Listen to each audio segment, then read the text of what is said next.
When you go to sell your house, you hire a real estate agent. Go to do your taxes, you hire a CPA. So when you're trying to figure out what are your options when you're an older person, hiring an expert, an aging life care manager, is really the person who can help you sort through those decisions. My dad was diagnosed with Alzheimer's, and then a few months later, my mother died suddenly. So all of a sudden, we had to sort of figure out what next. We first spoke by phone about what his needs were, what kind of community would work for her and her lifestyle. Dad had agreed to come to Maryland, but when he got here and he didn't want to stay even a night, that was pretty difficult for me to deal with. The next day, I met with our care manager. She reassured me that this is very normal, and that was a huge help. We've been doing it for over 30 years. So we bring all of that experience to your situation and really are able to help provide the confidence that we can help you through this. Jane is my care manager. She checks on me every year. It's really a source of comfort to know there's somebody that's there that is on my side. I just don't know what we would be doing without them. And it's such a huge resource because they know they've done this so many times. Once you hire our company, you're not alone. We're here with you through this process, and we'll be with you to the end. Welcome to Care with Love. For over 10 years, we've been dedicated to providing exceptional in-home care to seniors, bringing peace of mind to their families. With 5 branches in Fairfax, Richmond, Winchester, Fredericksburg, and Washington, D.C., we have over 900 active caregivers, available 24/7, ready to assist you. Our dedicated operations team of 55 full-time employees, including 10 scheduling specialists, ensures smooth operations and can fill shifts within just 4 hours of signing an agreement. Our online training academy ensures that all our caregivers and staff are continuously educated and equipped with the latest skills to provide the highest quality care. Need in-home care? Call us today at 703-935-4070 for a free assessment. At Care with Love, we care because you matter. So here at Elder Tree, what we do for our clients is we help them with all areas of their life. It can be anything from as mundane as I need you to remove the leaves in our yard, and as complicated as I need to move from the home I've lived in for 45 years into a very complicated medical supportive environment that's able to take care of all aspects of my life.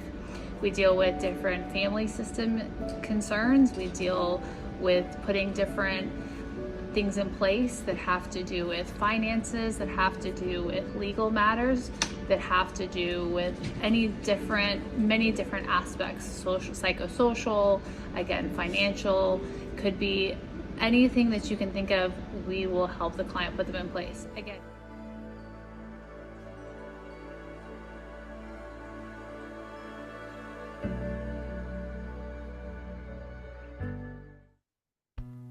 Aging is a fact of life, and we've all learned just how quickly life can change. Maybe you want to age in your own home. Perhaps you want to protect your assets. Maybe it's a combination of these things and more. Goodwin Living at Home was created for just these purposes, to help our members maintain the highest level of health and quality of life while living in their home. With a membership to Goodwin Living at Home, you'll have a partner for life to help you receive quality care if and when you need it, and a financing plan to help cover the costs.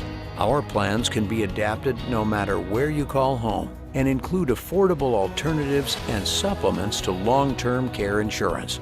There's no time like the present to join. It's a gift of a lifetime to you and your loved ones. Learn more at goodwinliving.org or by calling 703-575-5202.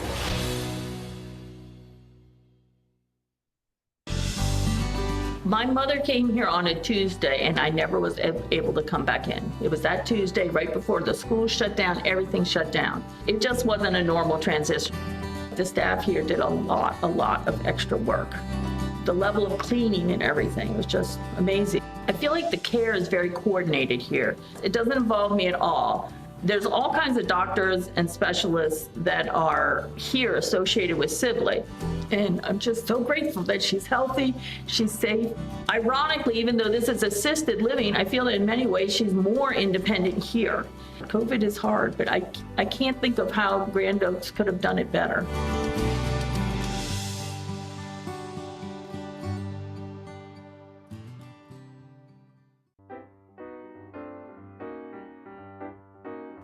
In memory support assisted living at Ingleside at Rock Creek, we are part of a larger life plan community, a nonprofit inspiring in its history and long tradition of caring for older adults. So the partnership between Levine Music and Ingleside at Rock Creek has been born out of a desire to bring a rich music program to the residents at Ingleside at Rock Creek, mostly with music therapy programming for individuals in the memory support assisted living program, but also to bring a performance series and bring recitals and concert opportunities, music-based lectures and beyond in the future. We have successfully launched 3 new programs: storytelling conversations, poetry and prose reflections, and field studies in nature, and our art therapy program for those who have enjoyed art in the past or for those who want to try something new. Every day, our memory support programs bring the past to life, validate our residents' curiosity and love of continuous learning.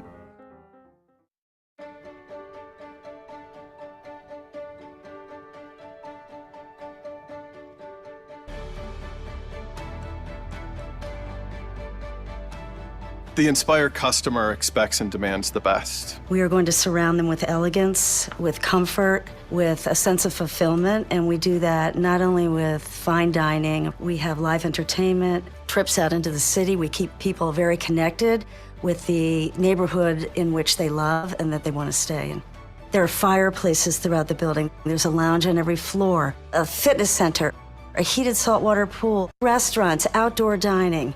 It's really stunning. There's going to be a rooftop amenity, which I think is just fabulous. You can see the Washington Monument, the National Cathedral, and all the buildings surrounding DuPont Circle.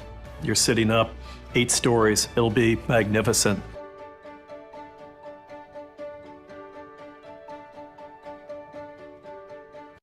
At Silver Bridges Consulting, we're here to help you and your loved ones find the ideal senior living community and transition seamlessly by representing your best interest always. We do this by blending our expansive senior living knowledge with the empathy of having walked in your shoes. Our approach is hands-on, profoundly personal, and steeped in expertise. Together, we'll find the place that feels just right. Visit silverbridgesconsulting.com/always to learn more.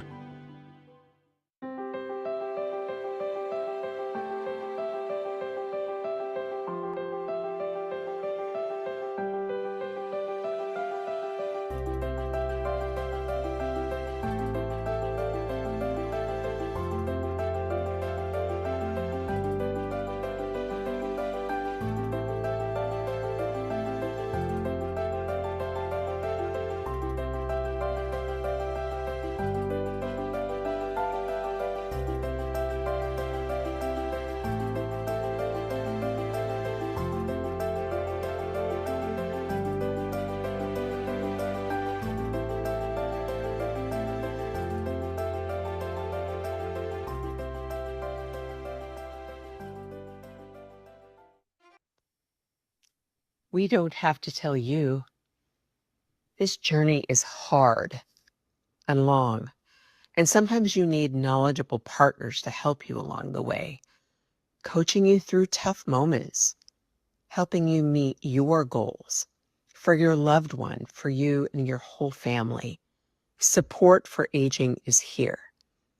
People who've been there, who personally know the road, and who know how to make this a little bit easier.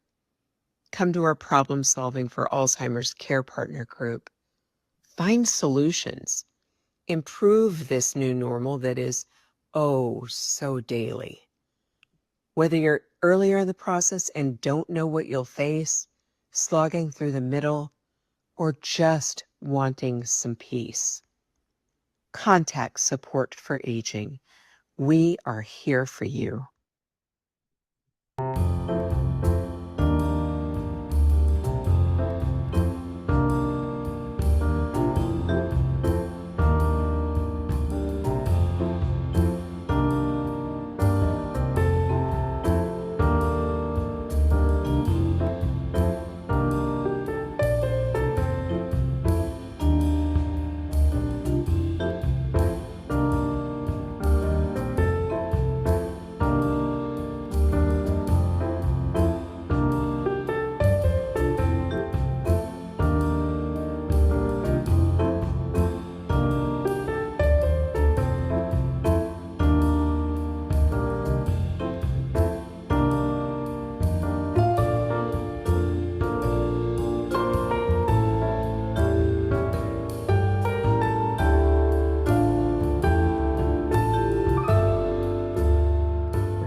Live a lifestyle you'll love. Discover a welcoming community in the heart of Washington, D.C. Whether you're an active senior that's ready to live a more vibrant lifestyle, or you're a family member searching for your loved one's next community offering comfort and safety, the Residences at Thomas Circle is a perfect choice. We provide a wide selection of senior living lifestyle choices, including independent living, assisted living, and memory care, right in the heart of Washington, D.C.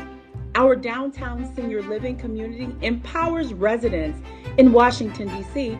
to live life on their terms. Residents are surrounded by an environment with first-class amenities and local diversions of historic proportions. It's a great time to have a wonderful life with the senior lifestyle community, the Residences at Thomas Circle. We'd love to have you for a tour. Come see us today.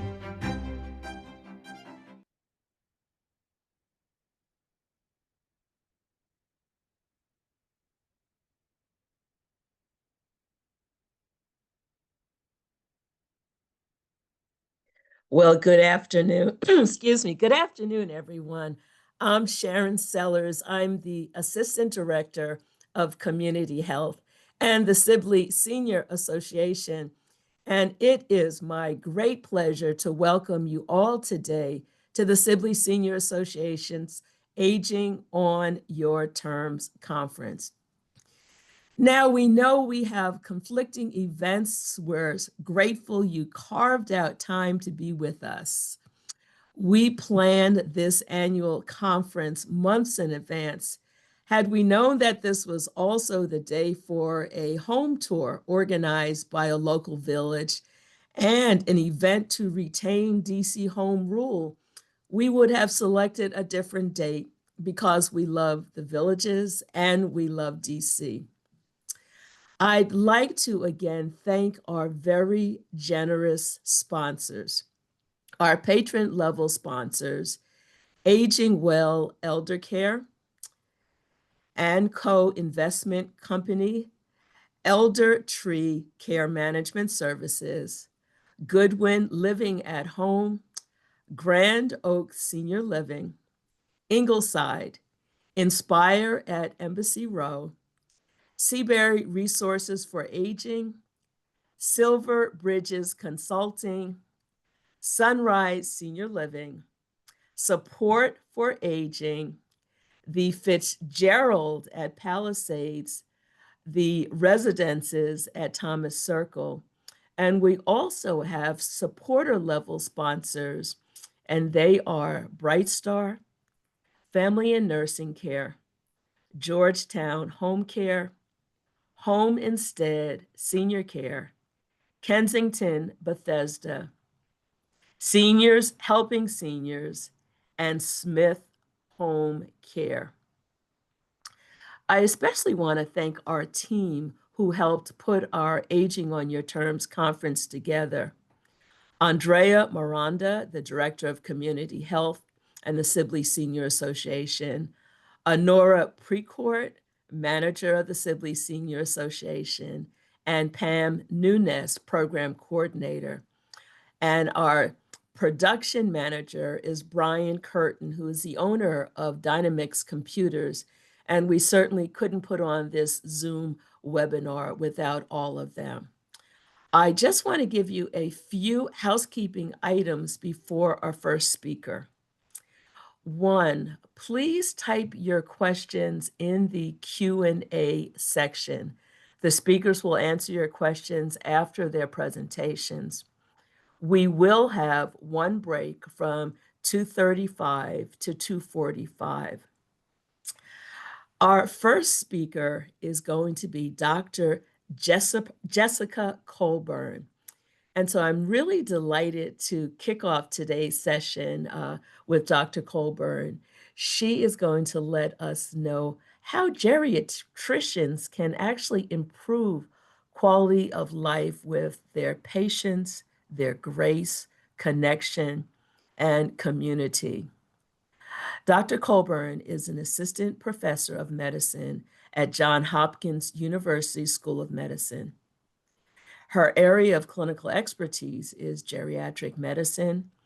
Dr. Colburn earned her doctor's degree from the University of Pittsburgh School of Medicine. She completed her residency in internal medicine at Johns Hopkins Bayview Medical Center and performed a fellowship in geriatric medicine and gerontology at Johns Hopkins. Dr. Colburn's clinical and educational research is focused on primary care of older adults and teaching learners to care for older adults. Dr. Colburn is going to speak for about 45 minutes, and we will have a half an hour following her session for our Q&A session. So without further ado, Dr. Jessica Colburn. Thank you so much for that warm welcome and for hosting me today. I'm going to go ahead and share my screen here to get us started. Great. Well, thank you for having me. As Ms. Sellers so generously said, I'm a geriatrician and I work at Johns Hopkins in Baltimore at Johns Hopkins Bayview. And today's presentation is called Patients, Grace, Connection, and Community. And initially, I had titled it How Geriatricians Can Improve Quality of Life. But what I want to talk about today is actually how a geriatrics approach can improve quality of life and how you might be able to use this approach in your own care, even if you aren't seeing a geriatrician. So this is a question I often try to ask my patients, and though patience, grace, connection, and community might be how we think about geriatrics, this actually is what Mrs. J said to me when I asked her what was important to her as she was aging. And so I want to give credit to Mrs. J, who was one of my earliest teachers about how we focus on joy in our care. So the objectives for our 45 minutes together today are to describe approaches to care in geriatrics and why these approaches matter when making healthcare decisions. We're going to talk about how to apply the 4 M's of an age-friendly health system to guide individualized medical decision-making. I'm going to show you how you can identify what matters most to you and explore how a geriatrics approach can help you achieve your own goals. And then I'm going to wrap up by hopefully inspiring you to think about a way that you can make aging better for all of us. As I mentioned in the initial slide, my goal is not to tell you that you need a new doctor. So even if I convince you that this approach is how healthcare really should be for all of us, I want you to come away with this thinking about how you can advocate for this approach with the medical team that you may have right now. So what is geriatrics and why do I love it? So geriatrics is whole person care.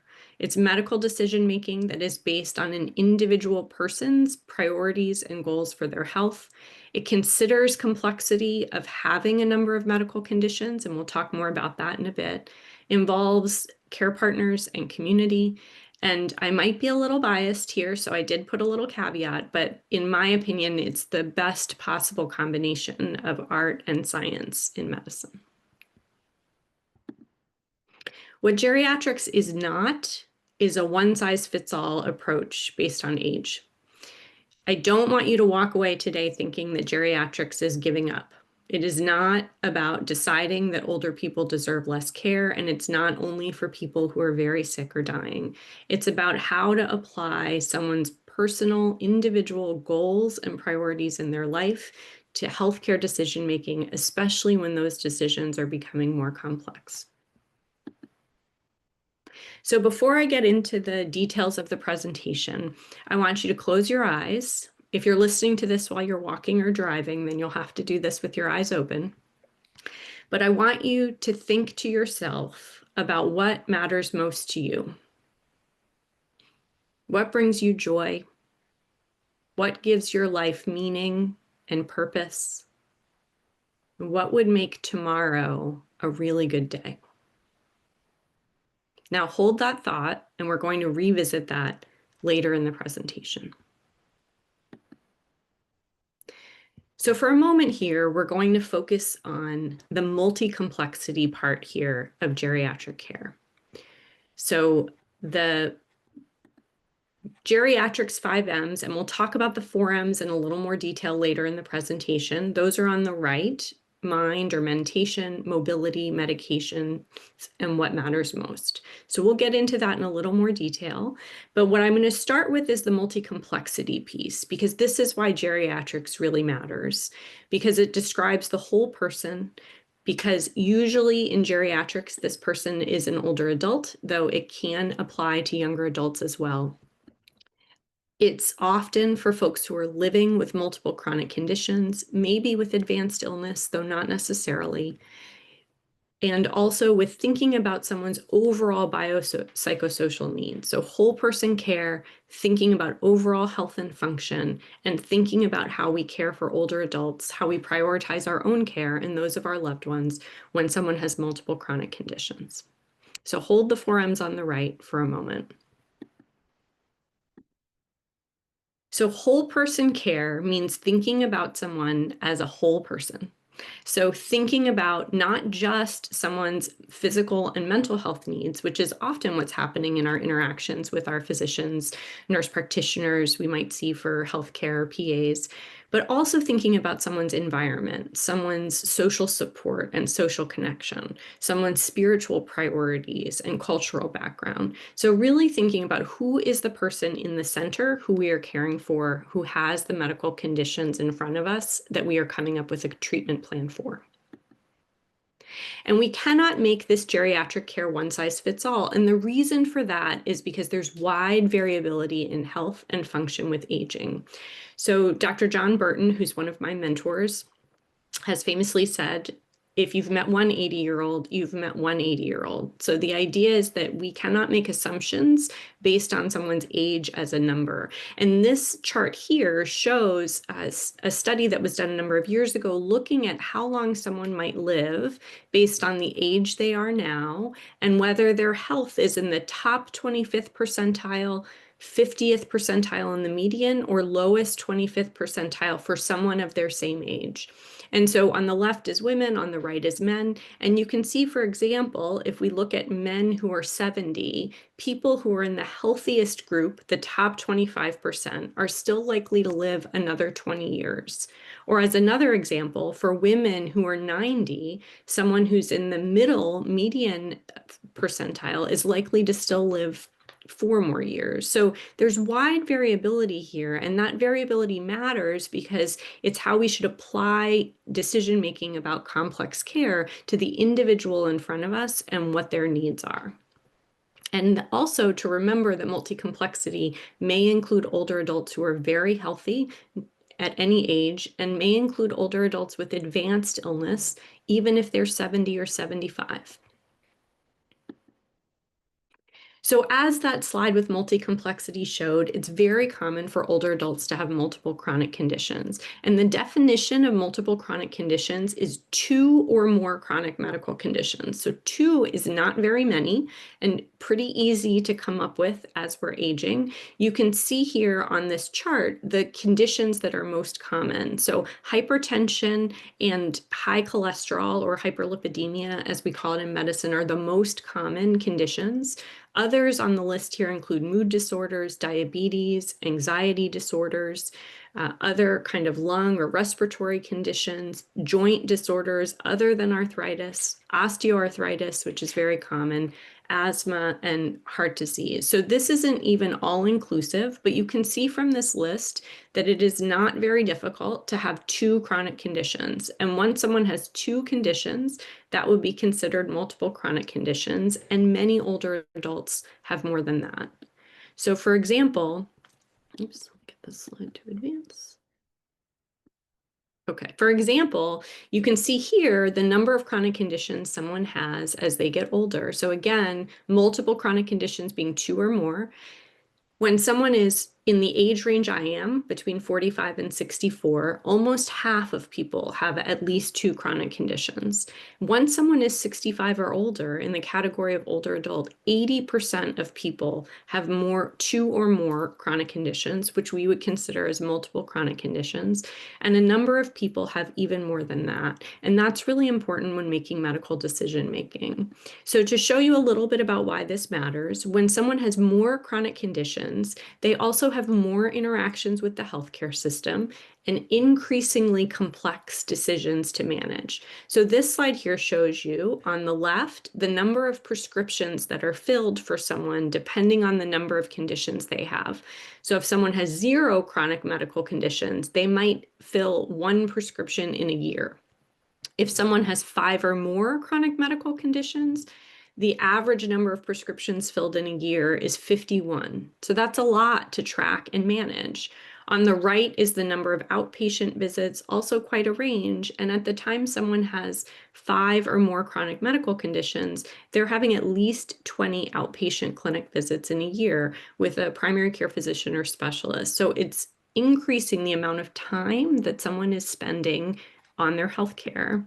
And additionally, it increases risk too. So the more chronic conditions that someone has, the more likely they are to go to the emergency department, the more likely they are to get hospitalized. So again, 14% of people maybe will go to the ER if they have 1 or 2 chronic conditions, but people with 5 or more, 30% of them will visit the ER in a year. And so it's really important that when we're thinking about whole person care in geriatrics, that we're considering someone's chronic medical conditions and how to manage that within the complexity of care.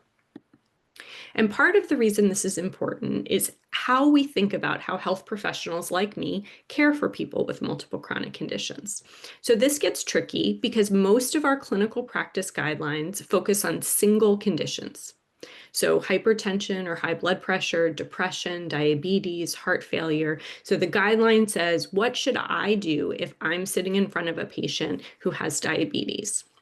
But what happens if someone has multiple chronic medical conditions? What if they have all of these?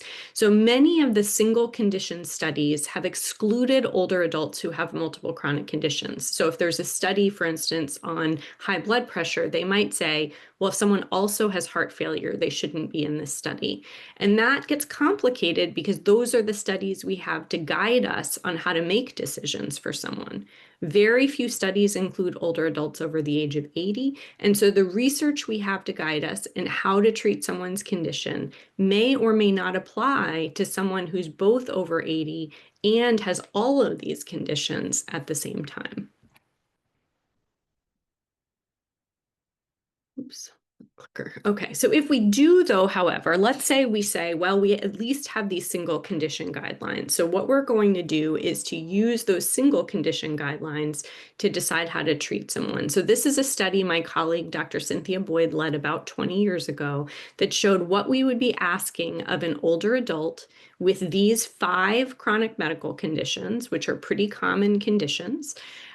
If they followed every recommended guideline for each of those conditions for medications, diet, exercise, and other recs. And you can see here in the chart on the right, that's not meant for you to read line by line, but you can see from 7 a.m. to 11 p.m., that someone every couple of hours is doing something related to ongoing management of their health. And 20 years later, this chart, if we recreated it, would be even more complex due to the changes in guideline recommendations for various medications. And so very quickly, someone's life can be taken over by the hour-to-hour management of their daily health. And additionally, if we're asking people to take on this kind of treatment burden, then how likely is it that they're going to get the outcomes they're hoping for? So let's say, by way of example, that you have a family member with dementia, and you're wondering if you should decide for this family member who you help to take a medication for their dementia.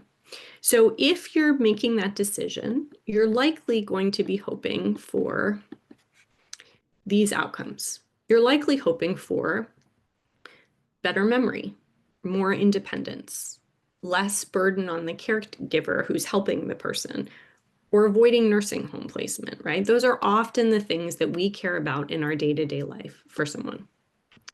But clinical trials often evaluate outcomes that we call intermediate outcomes. So they are less likely to be important to patients, and intermediate outcomes in themselves, such as doing better on a memory test that the doctor gives you, do not affect individuals as directly as these patient-important outcomes, such as whether someone is less likely to move to a nursing home. And we cannot assume that the intermediate outcome will automatically lead to the outcome we're hoping for. So if the study said this person will do better on their memory test, but didn't necessarily prove that someone would be more independent or that the caregiver would feel they could more easily care for someone, then this treatment may not be meeting the outcome that the patient and their family member is hoping for. So an important question to consider when deciding on treatment is whether the outcomes in the study are meaningful to that individual patient. So to consider another example, let's think about diabetes. So someone who has diabetes and is deciding how to treat that diabetes, how many medications to use, what their target blood sugar should be, how often they're going to check their blood sugar, usually is thinking about these goals. They're hoping to live longer. They're hoping not to have a heart attack or stroke because of uncontrolled diabetes. They're hoping not to develop kidney disease or to end up on dialysis.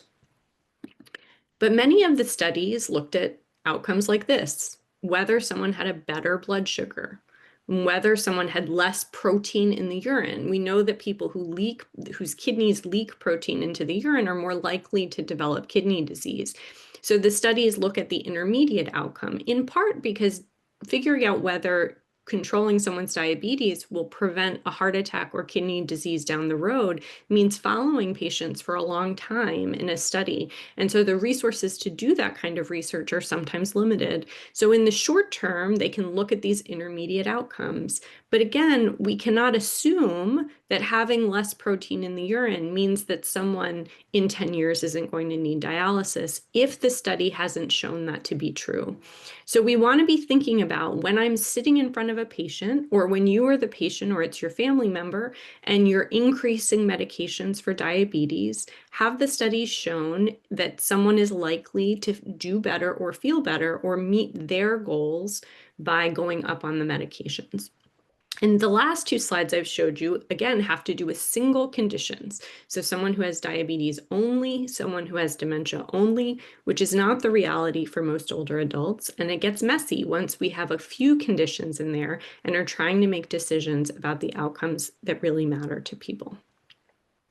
So what are the outcomes that really matter to older adults? So preferences, of course, vary by health state and personal context, but studies have shown that these often are the outcomes that older adults say are most important to them: maintaining independence, either being able to stay in their home, or if they're moving to a new location, still doing that to maximize their independence, preserving their quality of life, symptom relief, so having less pain, or less confusion or something like that, meaningful social connections, and also living longer and preventing nursing home admission, though many of the studies showed that older adults would say that the top four here were more important than the bottom two, that maintaining their independence, having a good quality of life was something they would rate higher than living as long as possible or avoiding having to move to a new location. And you may be listening to me say that and say, that is not true for me. I would reverse these. I want to live as long as possible and stay out of a nursing home,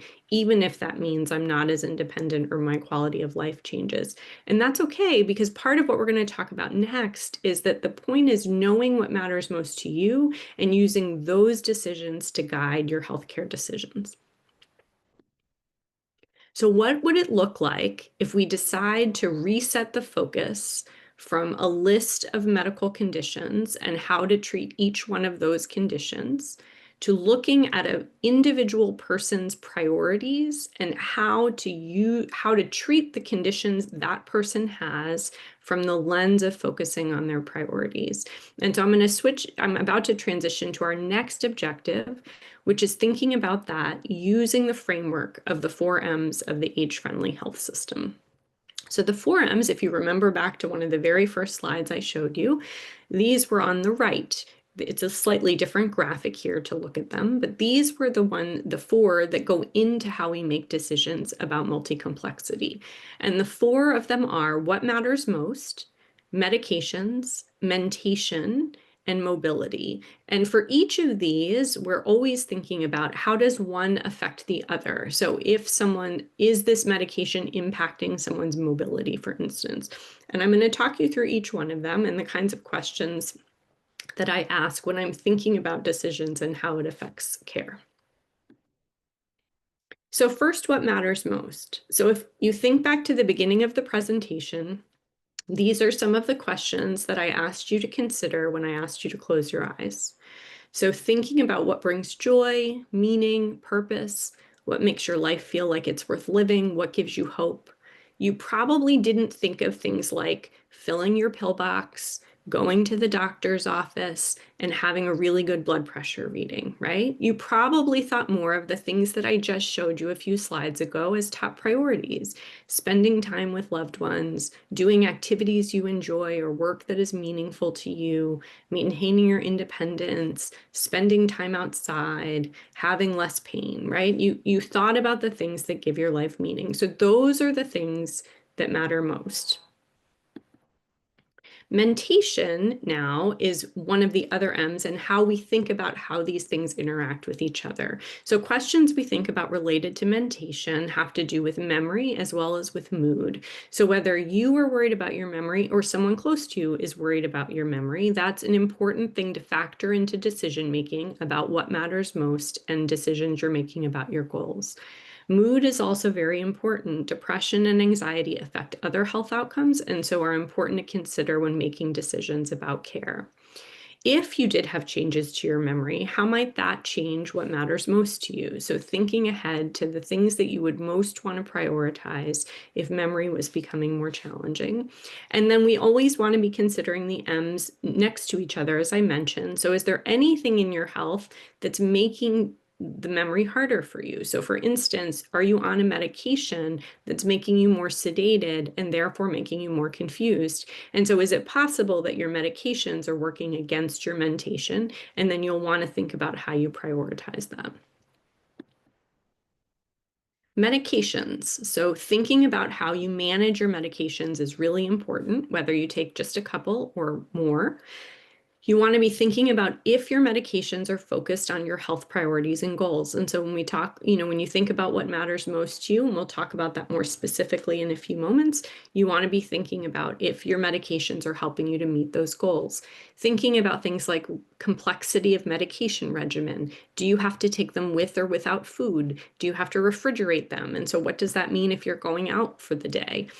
How do you factor in medicines that you take only as needed, or medications that require monitoring before you give them to yourself, such as whether your blood sugar is elevated? And what do you do when you have multiple doctors who are all prescribing medications and trying to keep track of that list? Again, you always want to be thinking about how these medicines are affecting your mentation, your mobility, and whether they're supporting or getting in the way of what matters most for you. And the last M is mobility. So mobility is focused on how you move around the environment, how you move your body for health and exercise, how you access and engage with who matters most to you and what matters most. So this might have to do with how you move around. Do you need an assistive device like a cane or a walker or a wheelchair to do things that really matter to you? Also, how do you access transportation in your community? I think about in terms of mobility as well. Sometimes moving to an independent living or assisted living environment means that it's easier to use the van or shuttle they provide to more easily get around your community, for instance. So thinking about ways that you're able to access the things that matter to you, and then thinking about the ways that the other things in your care might be affecting your mobility. So are your medications affecting your mobility? Sometimes people will say to me that they would prefer not to use an assistive device, and we have conversations about, does the assistive device make it easier for you to get around? Can you walk more steady, more easily, go longer distances if you're using a rollator, for instance? And if so, then it might be that that device is supporting you in what really matters most to you. Okay, so now that we've thought a little bit about about multi-complexity in geriatrics, about what it means to have multiple chronic conditions you're trying to manage at the same time, and the challenges between setting up goals and how you prioritize things if we have limited data for the multiple chronic conditions. And we've talked through the 4Ms to think about how you might use that for your healthcare. I want to talk through a few specific examples of patients, to think about how we applied these, just to show you how this might work in action. So we're going to talk about Mrs. E and Mr. C. So Mrs. E is a patient of mine. She's a 78-year-old retired teacher. She lives with her husband, who helps with her medical care. And just so everyone knows, I've de-identified data here. So if it sounds like someone you know, it likely isn't. Mrs. E has a very complicated medical history. So chronic kidney disease, heart disease, a history of chronic leukemia, an autoimmune condition, lung disease, depression, diabetes. So she has definitely 5 or more chronic medical conditions that she's managing. And as a result, she also has a number of specialists. And the 3 specialists that I put the little asterisk next to are specialists who are in a different healthcare system, which adds more complexity because her doctors can't always see each other's notes or know what other doctors are recommending. She currently takes 19 medications, including that she takes insulin 4 times a day, 2 different kinds, one at bedtime and another kind 3 different times around meals. And last time I saw Mrs. E in clinic, this is what she said to me. Dr. Colburn, I have too many appointments and not enough life. My whole life is being controlled by my health problems. So on the left, she had this stack of folders that had printouts and notes from the pharmacy, from her different doctor's visits. And on the right is just an image to show essentially what her calendar looked like. She had a handheld calendar that might be one you would hang on your wall. And she had multiple appointments all over the month for all of her different doctors and various health problems. And what she's saying to me is, this is not meeting my goals of what matters most to me. And so we need to think about this. And so just to show you, this again is not for you to read, but this is just to show you how complicated her insulin regimen was. So she was seeing an endocrinologist, a specialist to manage diabetes, and that endocrinologist was using clinical practice guidelines designed for treatment of diabetes as a single condition. This is expert medical care from this endocrinologist, so this is not at all to say this is bad care, but it was too complex for Mrs. E, and she has 14 other medical conditions to manage. And so having one condition be this complex was too much for her to manage. So you can see she's supposed to check her blood sugar and adjust how much insulin she gives depending on what she eats. She gives herself more or less. If it's too low, she does something. If it's too high, she does something. And this was not working for her. So to take a step back and use the 4Ms framework we've been talking about. So what matters most to Mrs. E? She would like to walk for exercise. She enjoys doing that. She would like to read and feels like she's having trouble getting through novels unless she's reading them while she's sitting in the doctor's office waiting to see the doctor.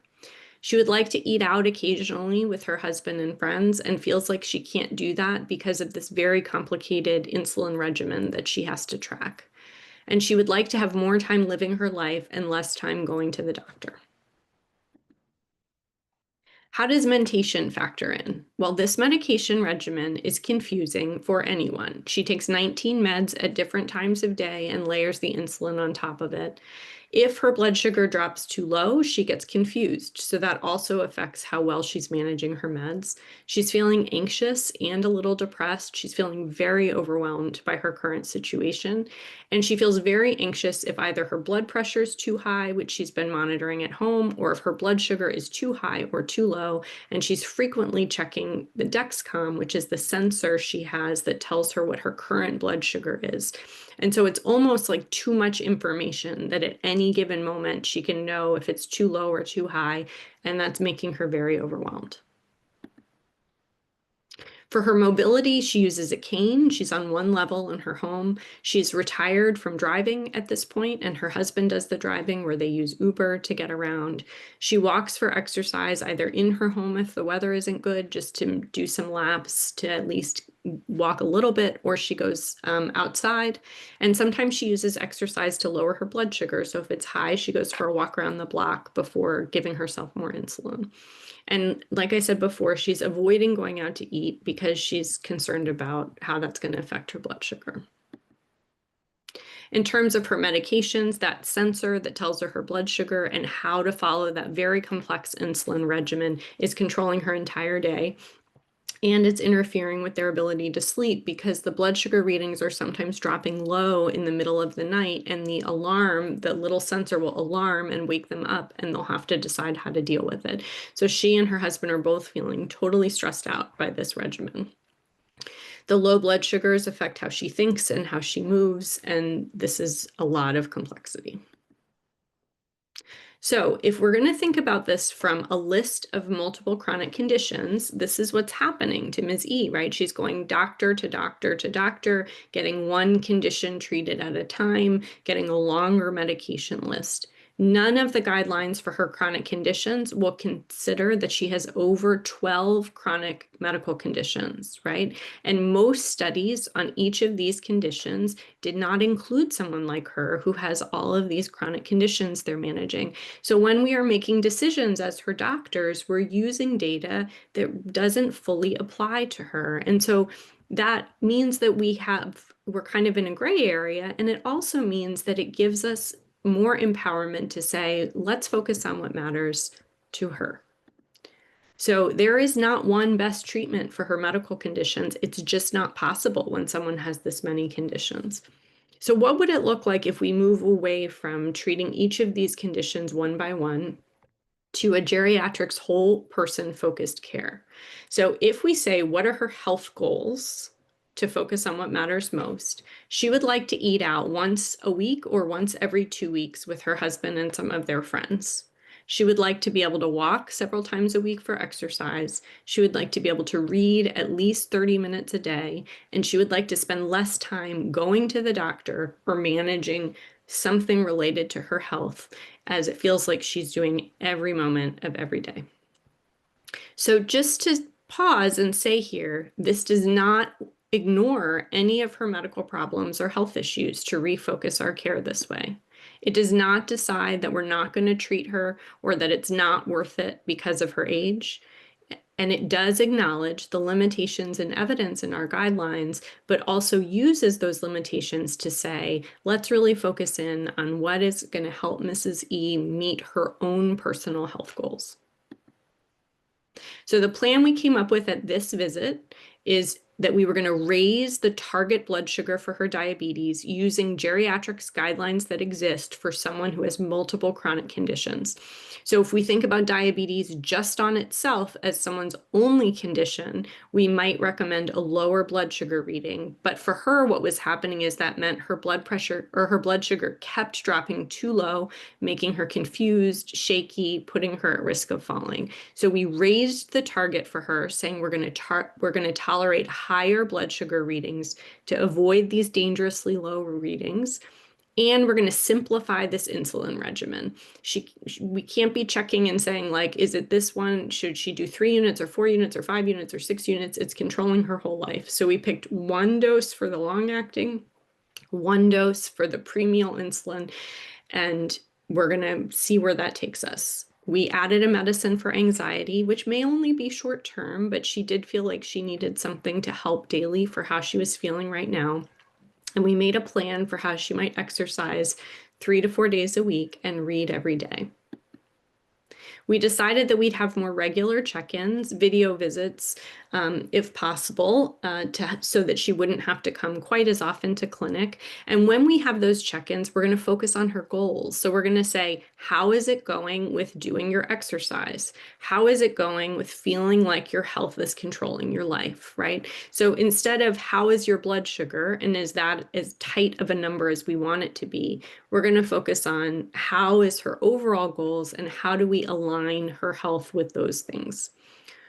At a future visit, we're going to review her list of specialists to consider who she might stop seeing or see less frequently, not because they aren't fantastic doctors who are taking good care of her, but because if one of her goals is to go less often to the doctor, we might have to say, who could she see once a year? Or who could she know is there as a resource if we need them, but not necessarily see every time?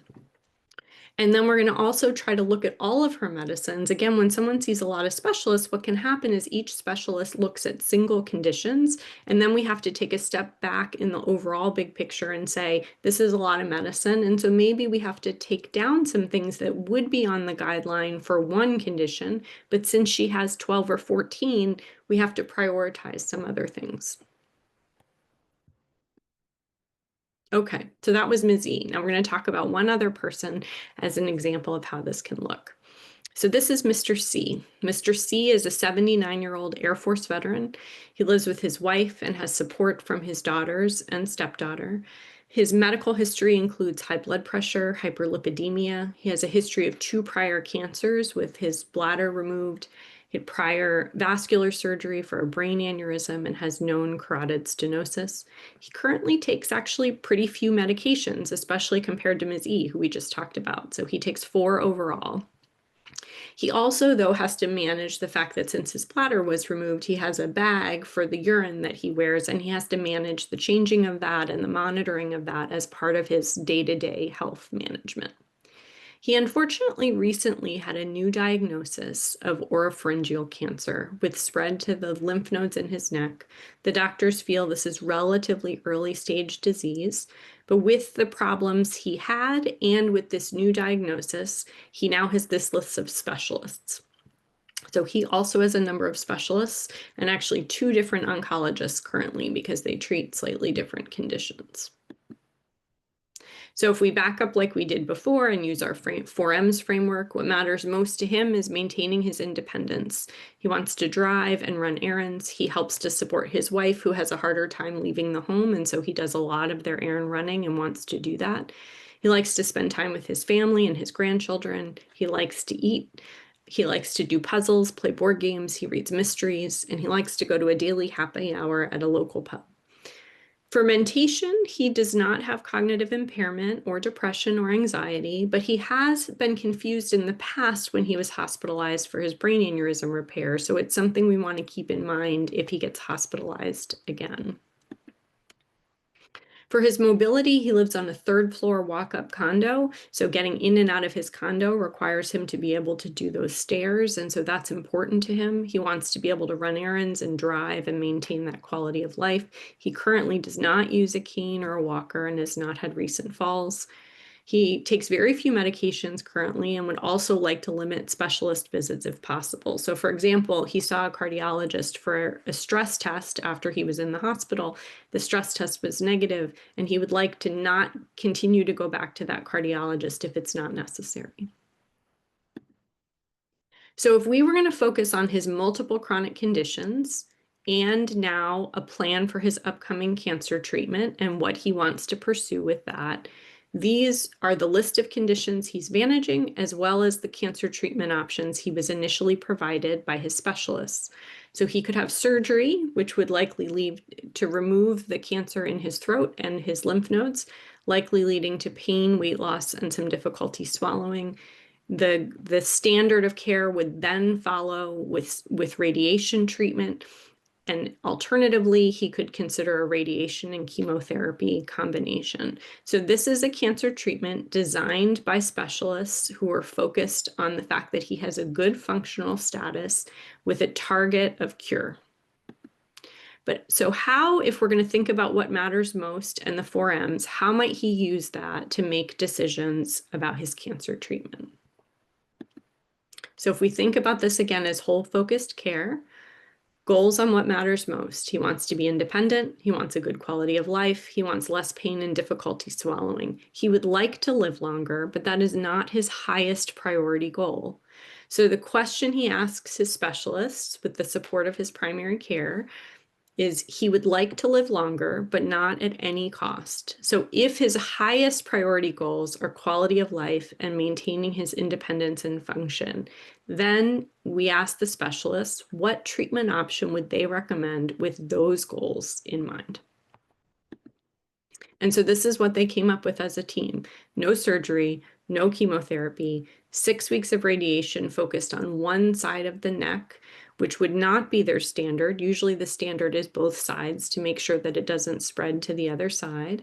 But this treatment would reduce his rate of cure, but prioritize his quality of life and function. Still a chance of cure, but not as high as the more aggressive regimen that was initially recommended, but fewer side effects, still a delay in disease progression, less time in treatment, more time living his life. So an example of how when he could articulate the goals that were most important to him, his care team could help him say, if those are the goals that are most important, here's the treatment regimen we might consider, even though this would not be our standard of care if cure was our highest priority. Okay, so now that we've talked about 2 examples for how other folks might do this, it's your turn. So I'm going to tell you how you can do this at home. So there is a website, which is a great website, called patientprioritiescare.org. And you don't have to worry about writing that name down because you could just Google Patient Priorities Care and you would find it.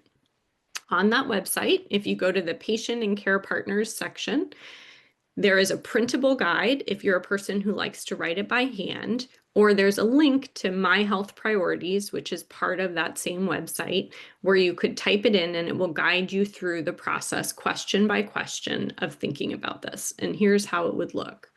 So there's 5 steps that it will take you through if you decide to do this, both on the written guide or on the online version. It'll help you identify what matters most to you, what we've just been talking about. Set your health goals based on what matters most to you. Review your symptoms and health problems. Review all the things you have to do for your health, your meds, your monitoring, all those things, and pick the one most important thing you want to focus on next. And this is what it will come up with that you'll be looking at. So it will show you as you go through the process, this is what you'll kind of final. It takes about 20 minutes online to go through the process, but you might want more time to think about it, or if you're helping a family member. And this is just one example of what it might help you do. So this person's top priority is to focus on back pain and fatigue with the goal of being able to walk their dog 1 to 2 times a week. Says what matters most, important health goal, which symptoms or health problems are most bothersome, which tasks or medications are more bothersome, and which tasks in their health they still want to keep. So this person still wants to do preventive health, like getting a mammogram, for instance, and seeing their primary care doctor. So it helps you frame the health priorities. And I put a little reminder of the 4 M's because I would encourage you to think about those M's when you're choosing your priority. So in addition to the what matters most, to think about medication, mobility, and mentation. This website also has useful information as part of the guide and the online portion to think about how do you, once you've filled that out and completed that, how do you take that back to your medical team to help guide your care? And so it has some proposed questions or ways you might frame it. So like I mentioned for Mr. C, who said, if my top goal is my quality of life and my function, What might I focus on? So this says, what concerns me most, or my main health goal is that, or the one thing I most want to focus on next is this, right? So ways that you can frame the conversation to take it back to your healthcare provider. Okay, so now that we've talked about that, we're going to switch to the very last objective, which is how we can make aging better for all of us. And so I want to put a plug in for the fact that part of what's challenging about growing older is the way that we think about growing older as a society and a culture, right? So ageism is pervasive in our everyday lives and impacts the way that we perceive older adults and how we perceive aging ourselves, right? So think about how common these statements are. I'm having a senior moment, or that we think it's flattering to tell someone they look younger than they are, right? What is so bad about looking the age that you happen to be, right? But that is something in our society that we think is a negative thing. Blaming things that happen on old age. I'll have patients say to me, oh, my right knee hurts because I'm old. Well, your left knee has been around the same amount of time, so that doesn't make sense why only one would be hurting, right? It's not age alone, it's arthritis or something else going on we need to figure out. So reframingaging.org is a great website that talks a little bit about this. And how we think about ageism. My kids know I do not want a birthday card that talks about over the hill, because we've talked about this and ageism and how important it is to be working against it. For those of you who might be interested in learning more, Patricia D'Antonio, who's the director of the National Center to Reframe Aging, is a fantastic speaker talking about how we think about this. And this Aging Matters podcast is one example of how you could listen to her talking more about the way we think about ageism in our society. So, all right, to take me to our take-home points. So, geriatrics is an approach to care that focuses on the whole person, makes healthcare decisions using patient priorities and goals as the lead, and considers multi-complexity when making healthcare decisions. The 4Ms is one framework that helps prioritize what matters most, shifting from thinking about health as a list of individual healthcare conditions to an individual person's priorities. The Patient Priorities Care website is one tool or printout guide that you can use to apply this to your own care or the care of someone you love. And speaking out against ageism benefits all of us as we age. So with gratitude to my grandmother, who first inspired me to choose geriatrics, to my family, there I am with my husband, my twins, and my mom, and in the bottom corner with my dad. My patients who remind me every day what matters most, and to all of you who came to listen today or are watching the recording later, some of whom I know in my everyday life as patients or colleagues or care partners or family or friends.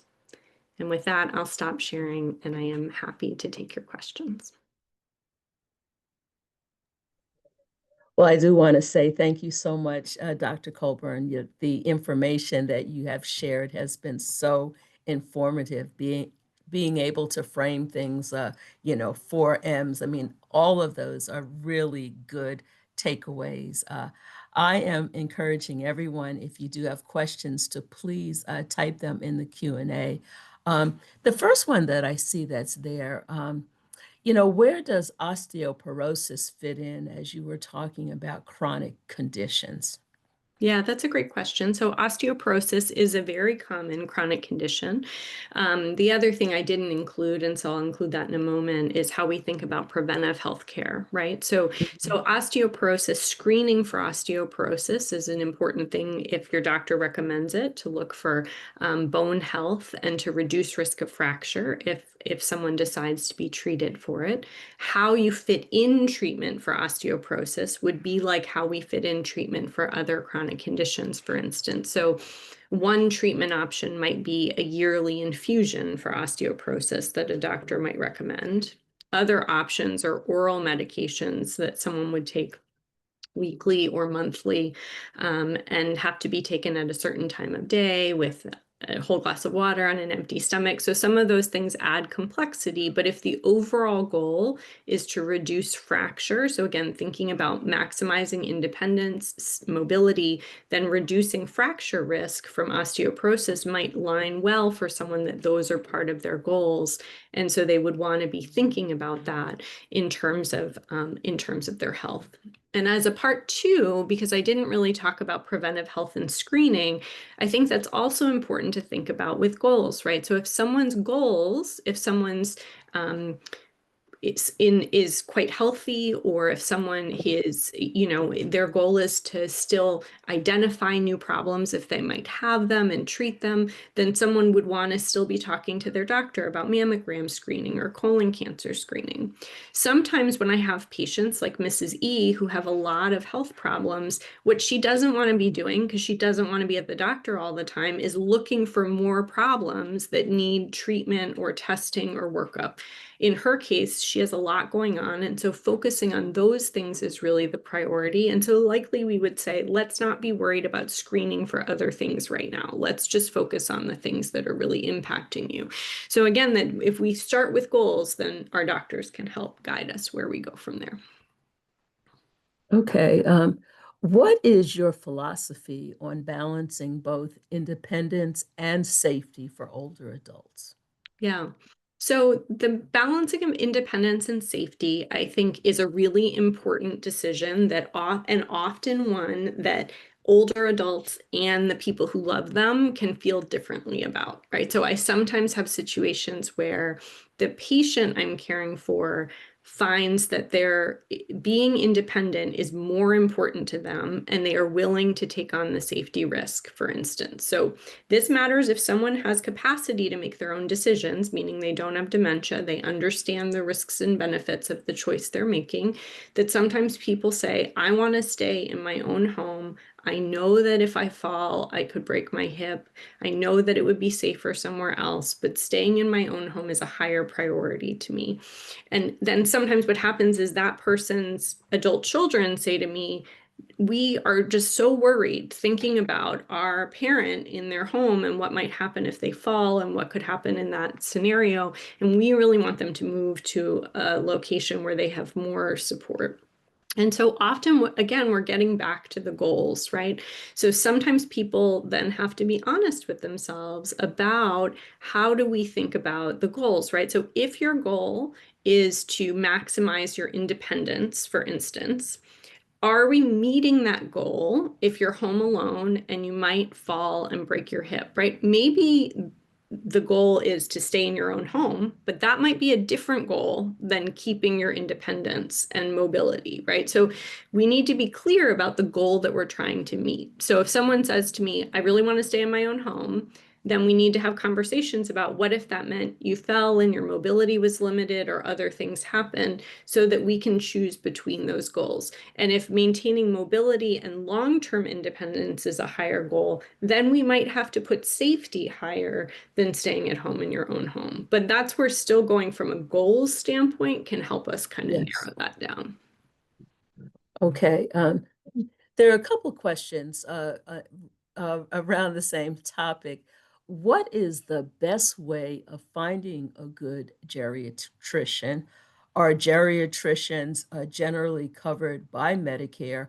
And is there a specific organization that one might go to that would list geriatricians? Yeah, so geriatricians are covered by Medicare. As much as sometimes if someone has an Advantage plan, for instance, or a secondary that goes certain places, it might depend where that geriatrician, which healthcare system they're affiliated with. So if, for instance, your Advantage plan means you go to MedStar, then you might have to find a geriatrician that's there. But seeing a geriatrician otherwise is covered by Medicare.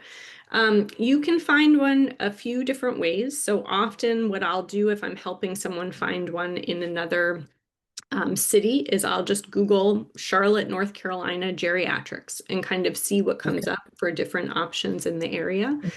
Also, for people who are homebound, the American Academy for Home Care Medicine keeps an online list of geriatricians and other healthcare providers who do home-based care. So that's another resource to look for someone at home. But often just searching online will help you find if there's a geriatrician. Some places geriatricians exist more as consultants, meaning that you would keep your family practice or internal medicine doctor, but see the geriatrician once a year for memory or falls or something. And in other places, geriatricians do primary care. So it depends. I typically don't recommend that people have two primary care doctors. So if you decide to see a geriatrician for primary care, for instance, sometimes people will drive to Johns Hopkins to see a geriatrician in our geriatrics clinic. But really, primary care, in my opinion, is something that you should be able to access easily. And so if you're driving an hour or an hour and a half for your primary care doctor, you're not realistically going to be able to see them if you're sick. And so that's not really the ideal goal either. So looking for primary care that's closer to you, and then if this approach really matters, you can try to talk to the doctor you have or the doctor who's nearby about this approach, even if they aren't a board certified geriatrician. Excuse me, thank you. What role do you see for telehealth and assisted technology in geriatric care? Yeah, so it can be quite helpful in terms of, so both like I mentioned for Mrs. E, that sometimes I can do telehealth visits with patients in between visits. It's still important to get a physical exam from your physician, for instance, but you can get, visits in between more frequently without someone spending a half day at the doctor. Also, it can be helpful for urgent care. So sometimes if someone needs to be evaluated to see if they need to go to an ER or somewhere else, the telehealth can be helpful in that setting.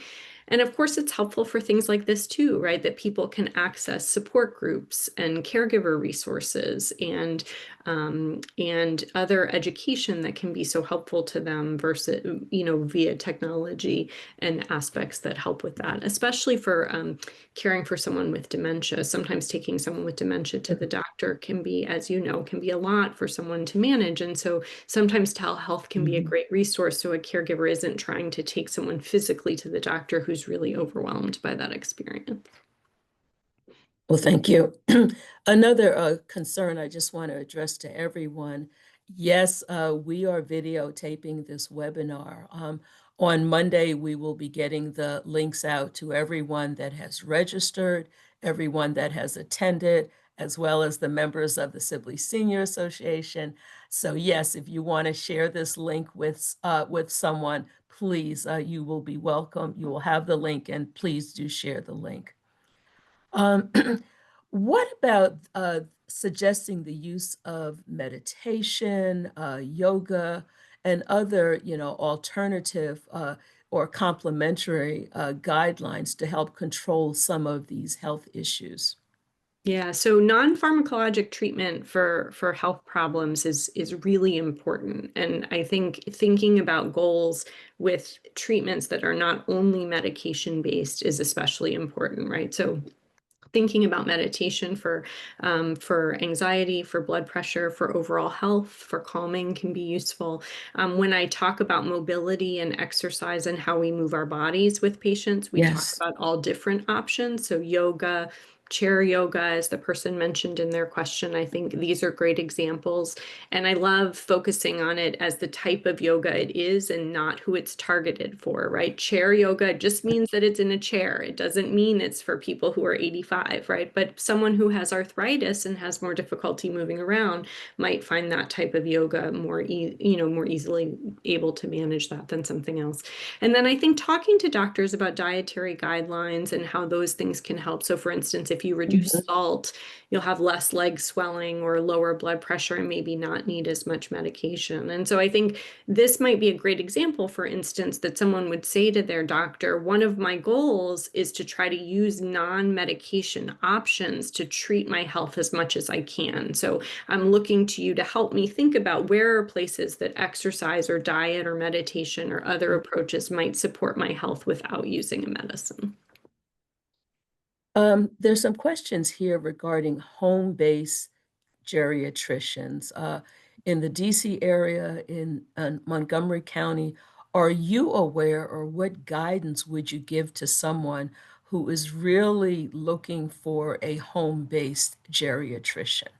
Yeah, so the American Academy of Home Care Medicine is something that I would Google online. So if you American Academy of Home Care Medicine, they have an online resource there where you can search for where your family member is or yourself, and it will tell you which Medicare covered. Not all of them are geriatricians. Some of them are internists or family practice trained physicians or nurse practitioners or PAs, but often folks who are doing home-based care do have an interest in geriatrics and have had some additional training in how to do so. So I would search there and see who would be eligible in that area in terms of who might be able to see your family member and then to reach out to them directly. So their resource I find to be the most useful. I have sometimes also, again, just looked on Google and said home care, physician in, whatever city you're looking for and see what comes up. But the home care medicine, you can search by zip code on the American Academy for Home Care Medicine. Thank you. What do you think of the current village movement, where neighbors help neighbors age in place and engage within the community? Yeah, and how do geriatricians fit in or work with some of the villages that are very common in our area? Yeah, I think those are especially, the social connection and community piece is really important to all of us, not only as we age, but to all humans, that we are social beings and being around other people is especially important. And social isolation, so being more isolated and lonely, is associated with worsening health, with more chronic conditions, with more likelihood of being hospitalized. And so making decisions about your living environment and your community around you that support social connection and community are especially important.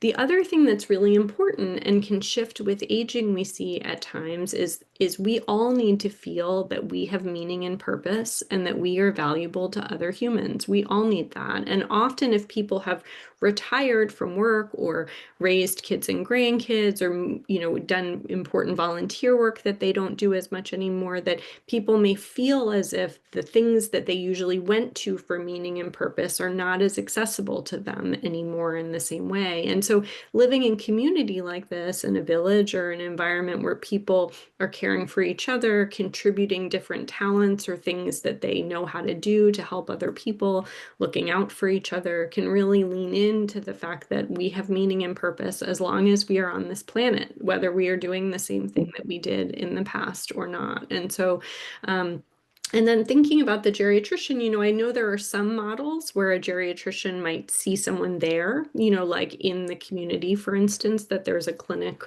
within a community or a village set up where they could see a geriatrician right there. Some of them would still need to go out potentially to see someone, but I think thinking again in your overall goals, what are the ways that you can set up your life and your living situation to lean in on the things that matter most to you? Okay, here's a question. One, we often talk about, coordination of care. And I know that you have mentioned and talked about, the specialists that would be seen, by some of our older adults based on their needs. How does that whole process work? I mean, if you can just kind of explain, because I think some of us kind of feel that doctors might not be talking to doctors. Yeah, yeah. So I think that definitely can be a challenge in trying to figure out how to manage this, right? I think on the medical side, if you're seeing a doctor who's seeing patients 5 days a week and our healthcare system and doesn't currently support how our doctor is supposed to connect with other doctors to provide good care, that can be a challenge, that someone's like, well, my heart doctor recommended one thing and you recommended something different, and how do I put those two things together, right?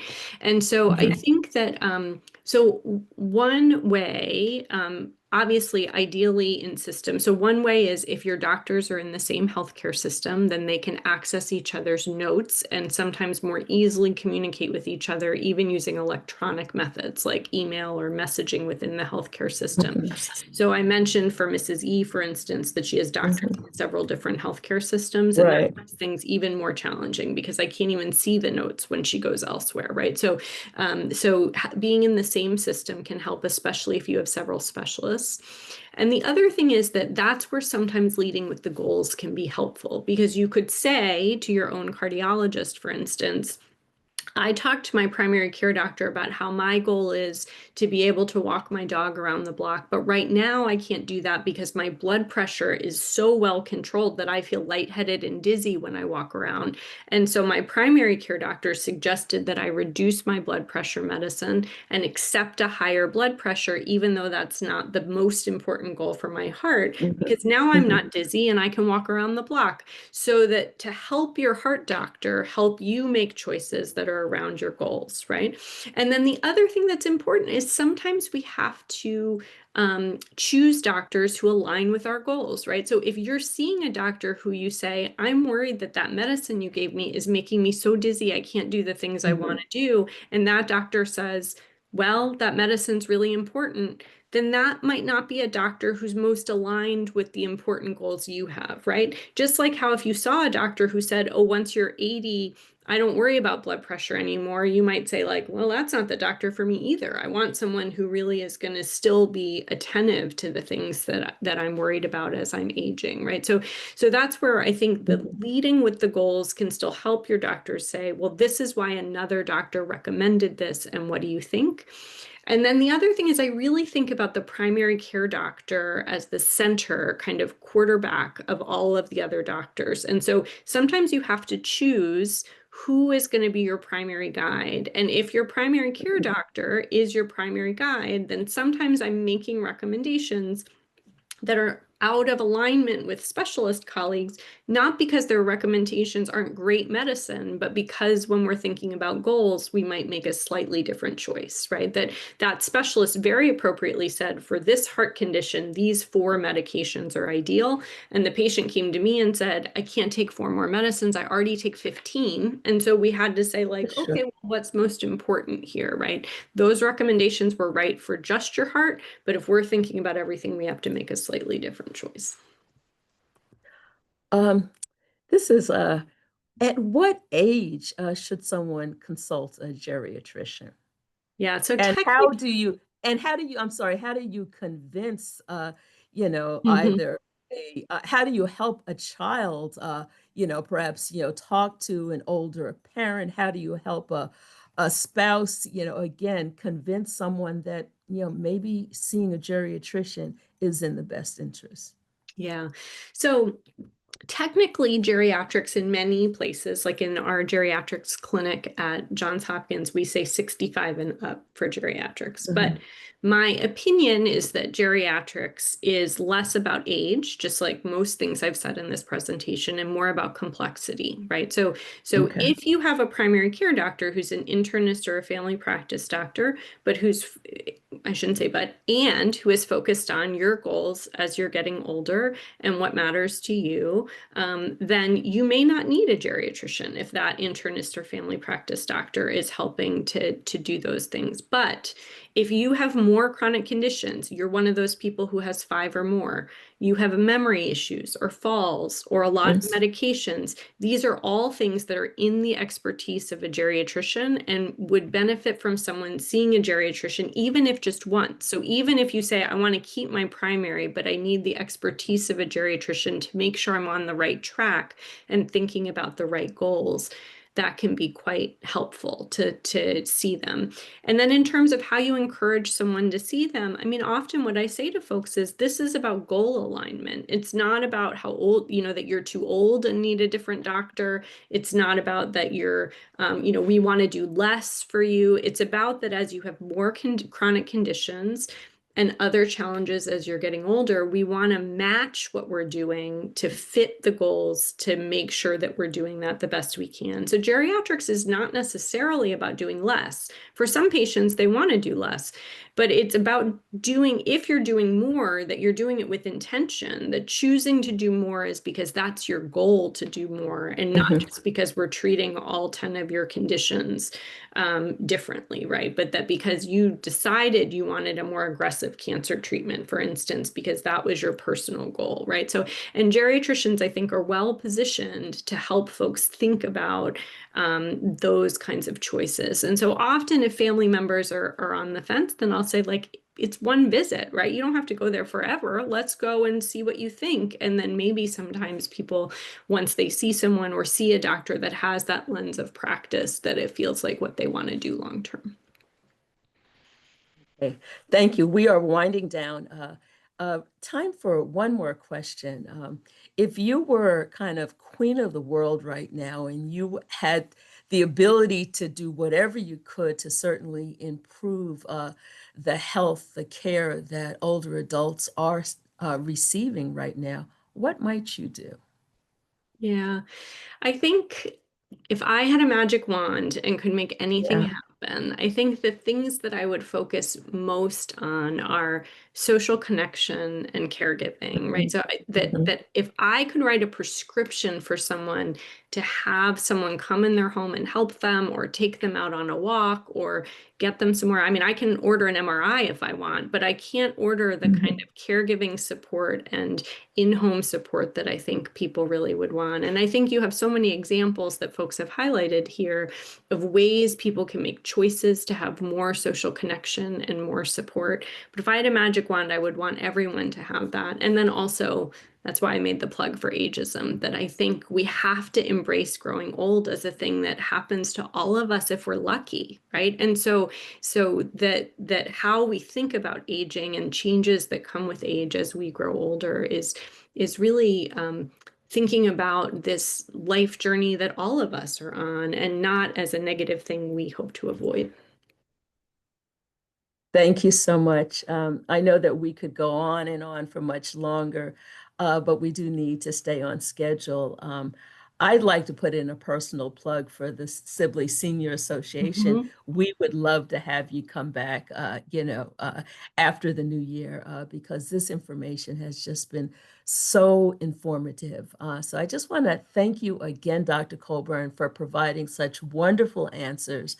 I'm sure everyone wishes that their geriatrician could be as open and as engaging as you. So we sincerely thank you and hope that we'll have an opportunity to engage again. Yeah, absolutely. Thanks so much for having me today, and absolutely happy to talk in the future about other opportunities. Thank you. Okay, we're going to get ready to move into our next part of the program. And we are going to have some wonderful speakers from the Office of the Attorney General join us. And I am going to share with you right now a little bit about the speakers that are getting ready to come before us. They are going to enlighten us, with a legal update, best practices for elders, and they're going to present their information for about an hour, and then we're going to have a 15 to 20-minute Q&A period. So let me start with the introductions right now. And again, we are just so glad to have the both of them with us. Monica Gudger is the Assistant Attorney General with the Office of the Attorney General for the District of Columbia, having joined the office in 2007. And over the years, her work has concentrated on affirmative litigation brought on behalf of the district's various agencies and under the Office of the Attorney General's Independent Enforcement Authority. She's a member of the DC and Maryland bars and is admitted to practice before multiple state and federal courts. She's a graduate of the University of Maryland at College Park and the Catholic University Columbus School of Law. The topic that she will be addressing is prosecuting elder fraud crimes. And our other speaker is going to be Camila Ramirez. She's also the Assistant Attorney General with the Office of the Attorney General for the District of Columbia's Civil Rights and Elder Justice Section, where she has worked following her graduation from Georgetown Law School. Before law school, she worked to ensure veterans received the benefits they were entitled to. And during law school, she interned at various organizations focused on special education, housing, and immigration law. She is very passionate about improving the lives of DC residents through her work. And the topic that she will be addressing is avoiding scams, protecting your money. So I just want to say thank you both for being with us today. And I am going to allow both of you to begin in sharing this information. I mean, I'm confident that the future of DC residents is bright, given your commitment to promote justice, your ability to protect the public interest and uphold the rule of law. So I am going to allow you to begin your presentations right now. Hello, everyone. Thank you so much for having us. It's a pleasure to be here with you all today. As Ms. Sellers mentioned, my name is Camila Ramirez. I'm here with my colleague, Monique Gudger. We're both attorneys in the DC's Office of the Attorney General, and we both work to combat financial exploitation of the elderly. I am on the civil side of what our office does, and Monique is on the criminal side. So I'm going to start off our presentation and discuss some common financial scams that we're seeing and how you can avoid them and protect your money. And then I'm going to hand it over to Monique, who's going to talk about elder theft and some crime trends we're seeing in DC and how to protect yourself. So I will go ahead and start sharing my screen.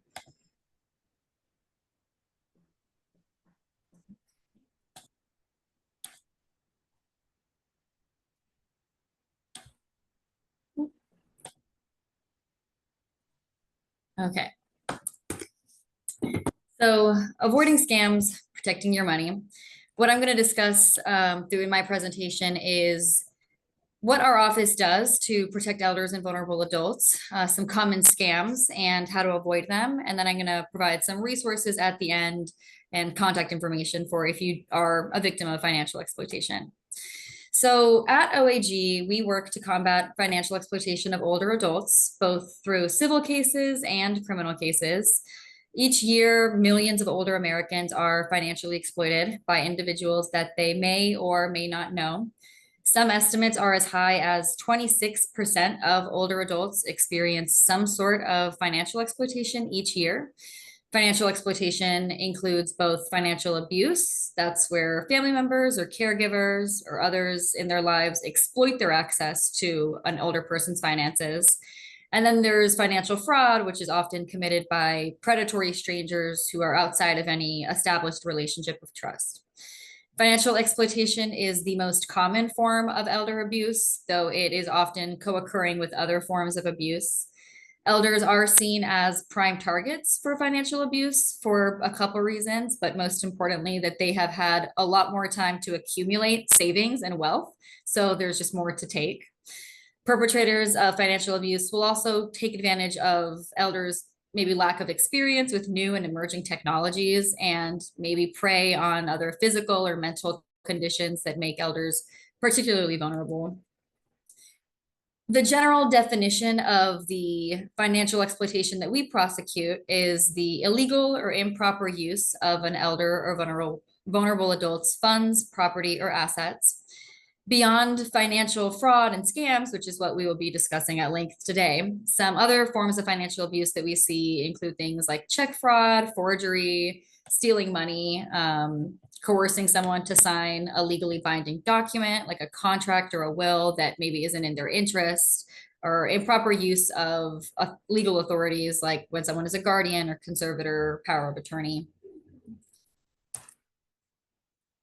And as I mentioned, at our office, we handle these matters both in civil court and in criminal court. In my section, the elder justice section, we will file cases in civil court and seek a variety of different types of relief. So that could be things like stay away orders or civil protective orders that ask the court to bar the defendant from having any future contact with the victim. We'll ask for injunctive relief, where we get a court order that prohibits certain future actions by the defendant. We'll ask for restitution or a court order that the defendant pay money back to the elder victim. If the defendant happened to have a sort of professional license, like if they were a nurse or an attorney, we might ask that the court revoke those licenses so that they can't use them to perpetrate the same type of fraud in the future. And we'll ask for civil penalties of up to $10,000 per violation. And Monique will get into this in more detail, but on the criminal cases, we'll ask for stay away orders as well, for restitution, for probation or jail time if the defendant is found guilty. So what are some signs of financial abuse financial abuse that you can look for if you suspect that a loved one of yours is being taken advantage of? To name a few, you might want to look out for sudden changes in someone's bank accounts or spending habits, overdue bills, if that's not something that was common for them previously, if new friends or strangers who are overly interested in caring for an elder's needs come into their life, or if you just notice changes in lifestyle. And if you see any of those things in your loved ones, you should talk to them. And if you think that they may be experiencing financial exploitation, you should consider reporting your concerns to Adult Protective Services or local law enforcement. And I'm going to provide some resources and contact information, including how you can submit a tip to our section at the end of this presentation. So how common are scams really? Unfortunately, scams are incredibly common. I'm sure all of you here have received a text or an email that seemed suspicious, or it was just offering something that was too good to be true. All of the data that I'm going to share in my slides comes from the Federal Trade Commission, which is a government agency. And people throughout the country report scams and fraud to the FTC. And that includes scams that they didn't necessarily fall victim to, but that they knew were fraudulent attempts to get their personal information or money. And each year, the FTC puts out statistics on the many ways that people across the US are victimized by scams. They recently published their stats for 2024, and the headline was that even though the number of fraud reports was roughly the same as what they received in 2023, more people lost a lot more money to fraud in 2024. So though there may not be a rise in the number of scam attempts that are being reported, there is a rise in the effectiveness and sophistication of those scams. In 2024, 1 in 3 people who reported a fraud said that they lost money, which was up from 1 in 4 in 2023.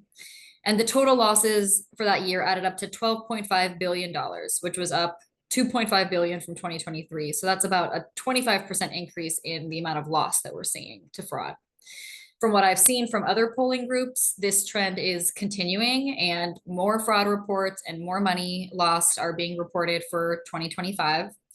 The FTC reports that scammers' tactics are constantly evolving, and they're using more believable impersonations and more convincing communication channels.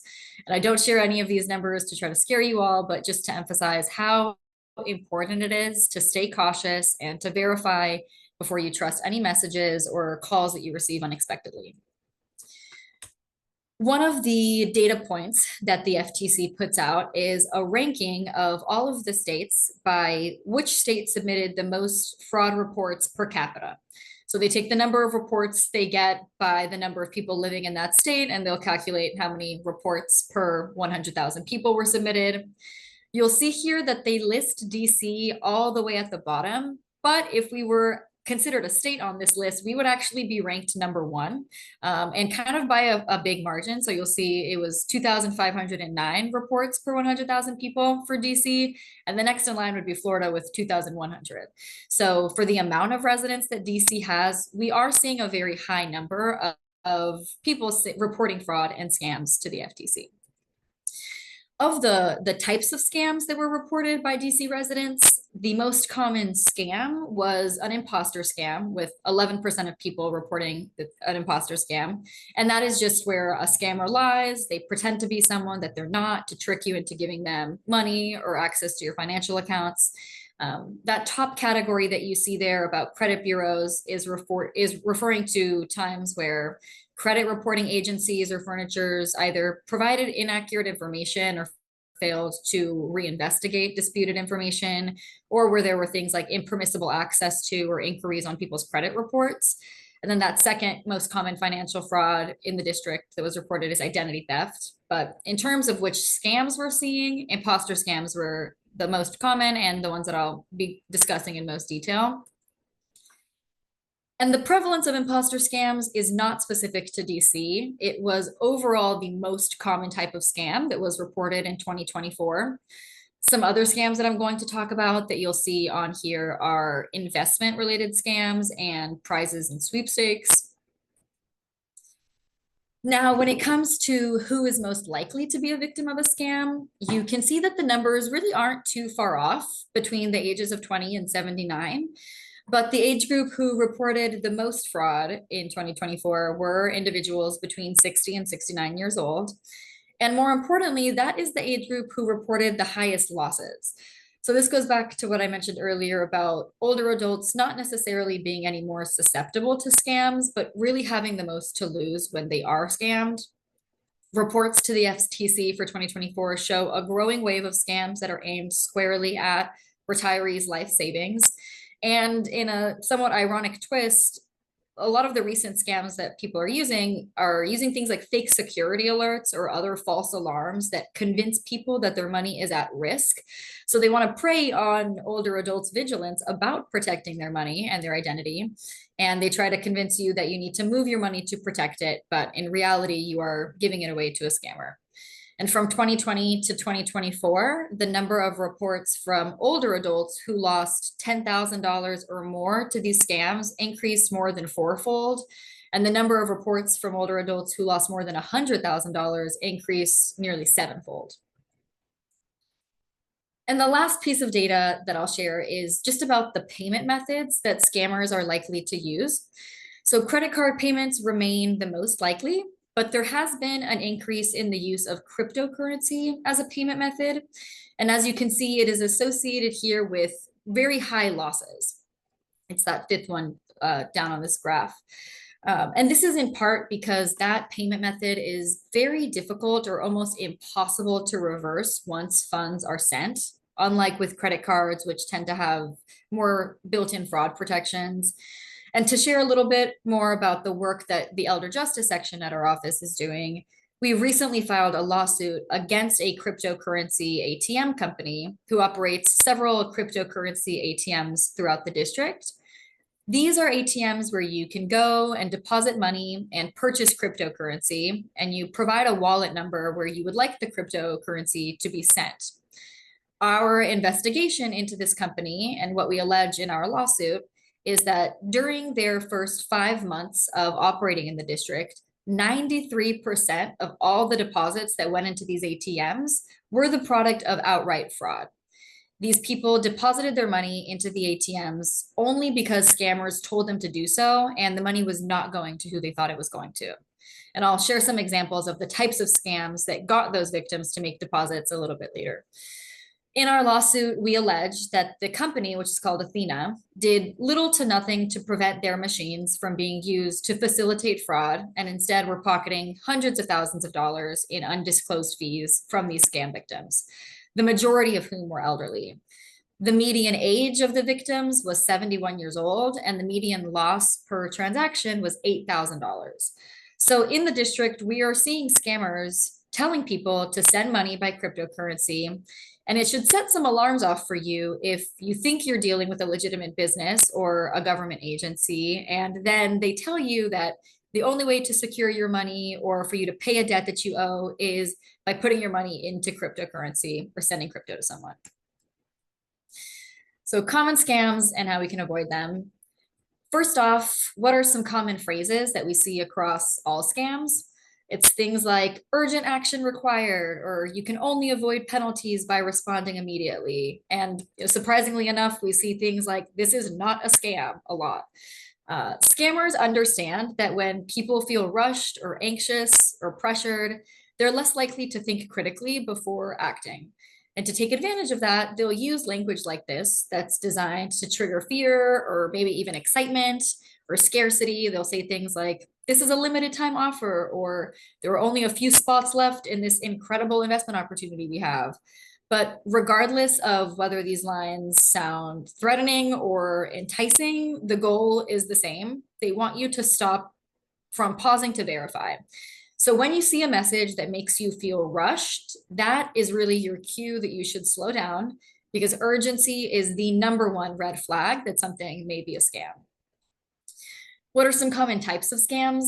A lot of these are imposters, so people impersonating businesses, government agencies, your family and friends almost. We also see investment scams, tech support scams, prizes and sweepstakes, and romance scams. I'm going to cover each of these in detail, starting with the most common, imposter scams. So as I mentioned, this is just somebody lying, pretending to be someone that they're not. Scammers often pretend to be from a business that you know or from a government agency or both. Often they will try to tag team it. So it might start with something appearing as a pop-up security alert that's impersonating Microsoft. And then that person will transfer you to someone who's pretending to be from the Federal Trade Commission. So they have these two steps that try to, or these two individuals that want to make this seem like a legitimate call. And that government agent will try to help you with this fake problem that you've been alerted to. They want to gain your trust and get you to believe that they are who they claim they are. This graph illustrates the increase in losses for older adults to imposter scams from 2020 to 2024 that I mentioned earlier. Again, this increase is in part because of the fact that scammers have significantly advanced imposter scams through improved technology. And that's especially true with the rise of artificial intelligence. Scammers today use emails, texts, and other messages that look incredibly legitimate. They'll often mimic the exact formatting and logos of language of real companies. Your email may appear to come from the same email address that you would normally get emails from this business from, or come from government agencies that you do interact with, like the IRS. This is because of a technique that's called spoofing, where scammers can actually forge the sender address on an email. So that header information on an email, and specifically the from address, is relatively easy for a scammer to fake so that it looks like the email came from an address that isn't actually the one who sent it. That same technology, scarily enough, exists for phone numbers, and scammers can disguise the number that they're calling from and make a completely different caller ID appear on your phone. In the past, that kind of software required expensive, complex equipment, but it's now readily available. So a scammer can make it look like a call that you're getting is from the IRS or from your loved one's phone numbers. This here is a real scam email that we've seen that tried to convince the receiver that they had been charged $700. And if they didn't recognize that charge, that they should contact the number that's listed in the email. If the person had called that number, they would have spoken to a scammer who likely would have asked for their personal information and then used it to gain access to their financial accounts. A lot of scams are now carried out online, but these scams still depend on a phone call.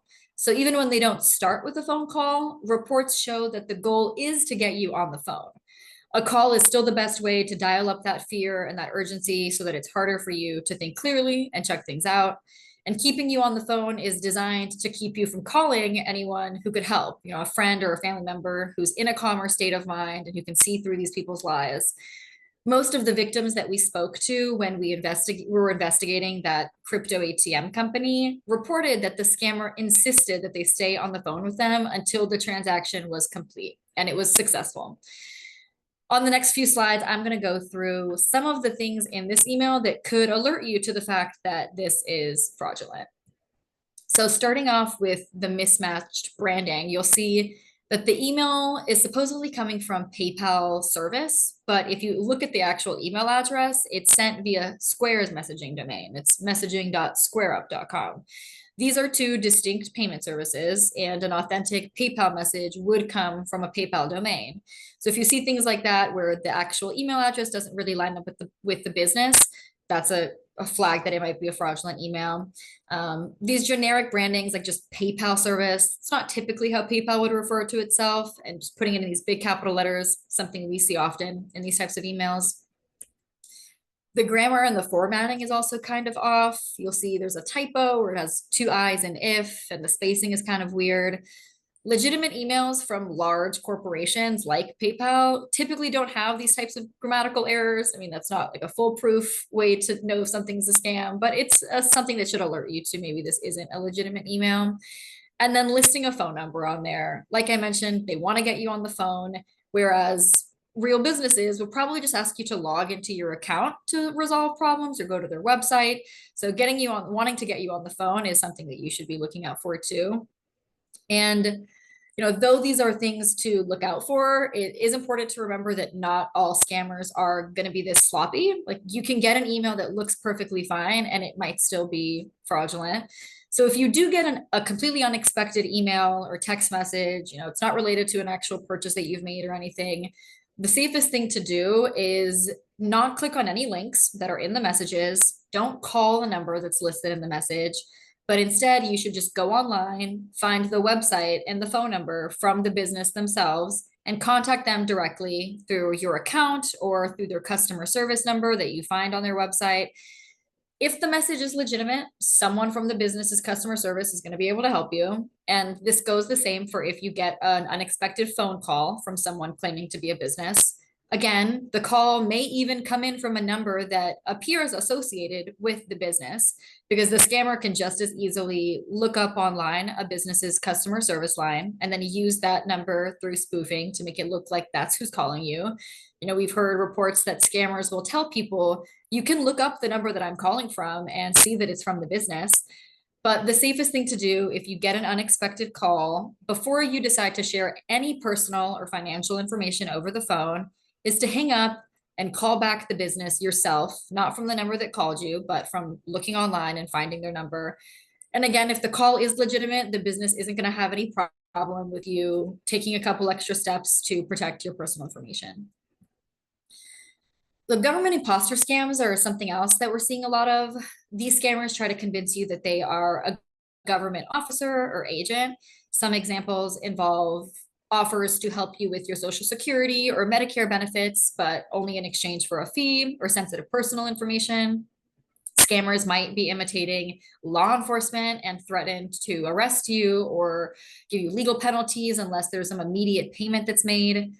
In the Athena case, the cryptocurrency ATM case I discussed, many of the victims that we spoke to reported that the scams that got them to deposit money into one of these ATMs were from people impersonating government agencies. One example was of a man who got a call from somebody who said that they worked for the Drug Enforcement Administration. They were a DEA agent, and that there were packages that were tied to this man's name at some of his former addresses, and that those packages contained narcotics and weapons. And if he didn't cooperate, he was going to be arrested immediately. The scammer convinced him to withdraw all of the money in his bank account and deposit it into one of these ATMs. And you may be thinking, I wouldn't fall for something like that, but scammers will use all tools available to them to convince you that they're legitimate. And that includes finding out a lot of personal details about you. So this victim actually believed that the individual who was calling him was watching him at the time, because the scammer was able to tell him exactly what he was wearing when the phone call was made. The scammer also knew several of his former addresses. So, they use that information that they can gather about you online to make these calls seem legit.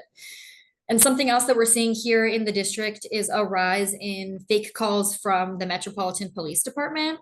In April of this year, MPD issued a scam alert after there was a wave of fraudulent calls where scammers were impersonating detectives and using spoofed phone numbers to appear legitimate and then steal people's personal and financial information. The scam involved callers pretending to be from MPD's 7th District station. They used the official phone number, so that's the number that looked like it was calling you. And the victims were told that they owed a fine and that they had to pay immediately if they were going to avoid arrest. They would pressure people to confirm their personal details and provide credit card information over the phone. In their press release, MPD emphasized that they would never demand payment over the phone. They would never request sensitive information like credit card numbers or bank details or social security numbers. So if you get a call like that, hang up and verify yourself by contacting MPD or the agency in question directly using whatever phone number you find listed on the website. Government imposter scammers are going to try to tell you that the only way out of this fake crisis is to send money to the scammers. And they'll probably try to tell you that it's the only way to keep your money safe or to secure your identity or clear your name. Reports show that when people think that they are fixing a problem instead of just sending a stranger money, their losses are really only limited by what their available funds are. But remembering that agencies like the Social Security Administration and like the IRS will never call you or email or text and ask you for personal information to be shared this way or demand immediate payments by credit card or bank transfers or gift cards or mail. Remembering those things can help you avoid falling victim to one of these types of scams. And then our last sort of imposter scam is family and friend scams. These are maybe the scariest to me. They are emotionally manipulative scams where scammers will pose as a close relative or friend that's in urgent need of help. They'll often demand that you send money very quickly. These are even referred to as grandparent scams just because of how commonly the fact pattern is a scammer posing as a distressed grandchild. These scams typically involve a phone call, text, or email where your loved one is in trouble. Maybe they're stranded abroad, they've been arrested, there's some medical emergency, and they're urgently requesting that you send them money. The scammer will likely know a lot about you already or the person that they're pretending to be. They'll probably know your name and where you live and any information they can find online. Some other tactics that they use in these fake emergency scams are pretending to be an authority figure or having another person on the phone who is pretending to be an authority figure, like the lawyer or police officer or doctor involved in the situation. This makes them seem more convincing, gets you a little bit more scared. Some scammers are using artificial intelligence to clone people's loved ones' voices. So even with just a short audio clip that your loved one might have posted online and on social media and a voice cloning program, a scammer can call you and make it sound just like your family member. What a lot of these fake emergency scams have in common and how you can sort of spot that the call that you're getting is probably a scam is that the scammer is going to say that it's urgent, that you're the only one who can help them. They're likely going to tell you that it's very important that you keep this a secret because they don't want you talking to other family members or friends and realizing that it's a scam. They're going to play with your emotions. You know, they're counting on you to act quickly to help your friend or family, and they're counting on you to pay them without really stopping to check that there's an emergency. How can you avoid this? You know, if someone calls or sends a message and is claiming to be a friend desperate for money, even if it sounds like your family member or friend, don't necessarily just trust the voice on the line, because again, scammers are getting very good at faking this. Resist that pressure to react immediately and send money. You should hang up. You tell them that you're going to call them right back.